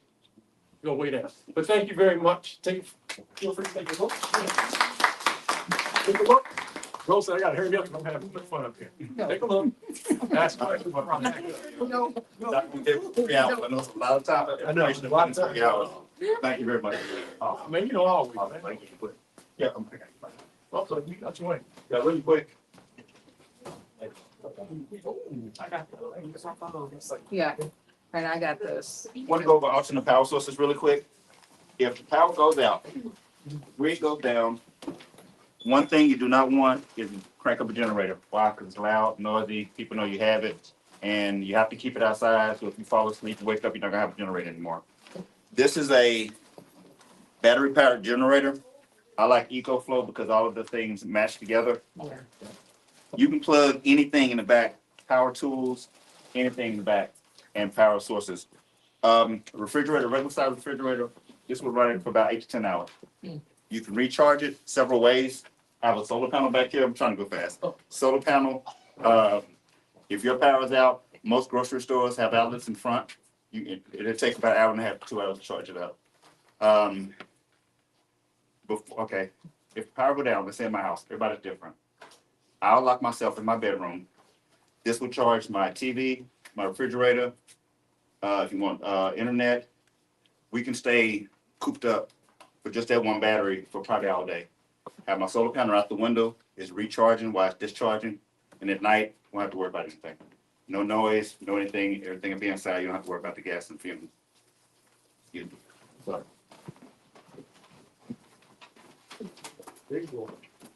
Yeah. This is an air conditioner / heater. It run off batteries, and you can plug this directly into this. So if it gets too cold, now it's not going to heat the whole house, right? That's why you lock yourself in one room, and you can at least be comfortable. This will run several hours, and again, you can hook it up to that battery, or you can hang the window out, use it with the solar panel. So then I say this: next power outage, have a plan already ready. So when that power goes out, you already know where your flashlights are, you already know where your batteries are, and you can go ahead and get set up, hook it up. What size is that battery? 1,000? 1024. 1024 watt hours. Before something happens, take your battery watt hours and Google how long can I charge X with a 1024 hour battery, and then it'll give you an answer. So if you do 800 watt refrigerator, something like that, that one battery take that all day almost. Because the refrigerator don't run all the time, cuts off, cuts back on. So at least you'll have your food won't spoil. But if it's cold, take food outside. Because they're too free. Well, those Echo batteries, I got one in the generator, and I got that because in Louisiana, when they had the thing and people did have generators, you're right about the noise. Everybody, they just end up stealing the generator. But I also found out that those Echoes, it depends on what kind you get. You can use your car to recharge it, and the solar. I like the solar, but you can also keep it charged in your house. Right. While you still have power and everything. But my thing is, I could never get the right. They sold the bigger solar panels. And I'm like, that stuff is heavy. It is. It definitely is, especially when you get up to the 600 watts and all of those big folks. That's like 100 watts. It's like 100 watt I got here, but just they do get heavy. So yeah, I had to have a wagon or something because this sucker is heavy. Yeah, it does get heavy. And Walmart was selling those with the solar panel.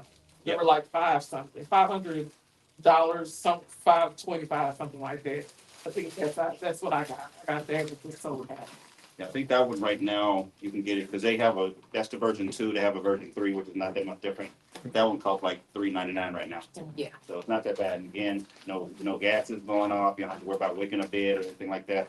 And, you can charge, Yeah. keep it going. So, all right, so that's just an option to stores have a plan for when the power goes out. That's the most important thing. You don't want to be bumping into each other, panicking, how you gonna do all that. Have your plan already set up before something happens. All right, if anybody can go to the Survival 101, just some things I would like you to include in your daily lives. Hardening your home.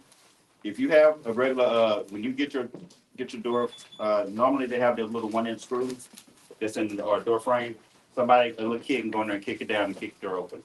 You just take those screws, take them out and get 4-inch screws and put them in the door frame. I'm not saying they still can't kick it in, but you get that bam, bam. You get that at least 2 or 3 kicks before you know to go get Mr. Ready and come back to the door. Make sure that door opens before you start shooting. Do not shoot through the door. Make sure you have security cameras covering all entrances, especially your front doors, all windows. Make sure it's not getting the top of somebody's head. Make sure your camera's getting their face. We used to promote we used to say ring cameras. Kind of stay away from ring cameras now because they are with law enforcement and they'll be able to give that footage to law enforcement and everybody don't want that. I personally have AOSU. The reason I like them because they use AI. You tell you somebody's at your door with a gun. I tried it. I took my pistol out and it told me in big red letters there was a person at the door with a gun. And they're cheaper and I pay like $4 a month from the stores, everything to the cloud. Because they steal your camera, then they steal those cards that's in your thing. Pay just a little bit extra, everything stored to the cloud. So if they steal it, you still have the footage. You said AOU, you said? AOSU, I believe. You can get that on Amazon. Mine follows you. It says, tell when people in the driveway and all that good stuff and everything comes. Someone comes to the door, I have a big loud speaker, does a big at your front door, so they'll know that I to there. It says real loud. Yeah, the victim. I know. All righty. Everybody in I-5 I know right now has a pistol on them right now and a knife, right? Okay, I'm gonna ask y'all to pull it out, but that is almost a requirement. It's a chambered firearm and a knife. If someone goes for your firearm, you can go to your knife, stab them real quick, get your firearm and shoot them. So, also. In that order. Train regularly. Just because you have a firearm on your person does not mean that you're going to be safe with that firearm. We try to train at least once a month. We try to go to the range once a month. We have not done that in a while, but we can get back on it. But at least once a quarter, you should be at the fire range. Clean your firearms at all time, and I'm getting his business. So I'm gonna get out his business in a minute. Also, carry secondary pepper spray. I like the gel because if you spray the wind direction, it won't hit you back in the face. So look for gel pepper spray because once you get on them, and even they have the colored one, so you can look and see who mess with you. You get the UV one, Uh-huh. then if someone's running away from you at night, you just use the UV light which way they went. You still see them. There you go. There you go. Yeah. So stay away from the aerosol. Go with the gel. Situation awareness. Stay off your phone when you're walking to and from your vehicle. Identify exits every time you enter a building. You should know where the main exit is and where the alternate exit is. Watch people's hands. Trust your instincts. If something feels off, it probably is. Avoid predictable routines. And don't park next to vans or vehicles with dark tinted windows. Everyday preparedness. Maintain, ladies, or some ladies, maintain at least a half a tank of gas in your car at all times. There could be a traffic jam, there could be a major incident, something could happen, and you need to run your car long, especially in the wintertime. You need the heat. Make sure that you keep at least a half a tank of gas in your car at all times. That's my family over there. I'm sorry. Have cash on hand. Something happens, you can't use the credit card. Something you need to barter. Have cash on hand. Create a family emergency plan. If something happens, your whole family should know where to go. In our family, if it was a fire, we all know to go to that back corner, so you'll know at least, okay, somebody's missing, you have to go back in the house or whatever. Have a plan ready. And last but not least, this is a mindset. Prepare people do not live in fear. They live in confidence, stay alert, stay trained, and of course, stay ready. All right, I'm going a little bit fast, y'all, so we're way over time, and I want to give our last 3 instructors time. Karina coming up. She's going to talk about interactions with the police. First quick.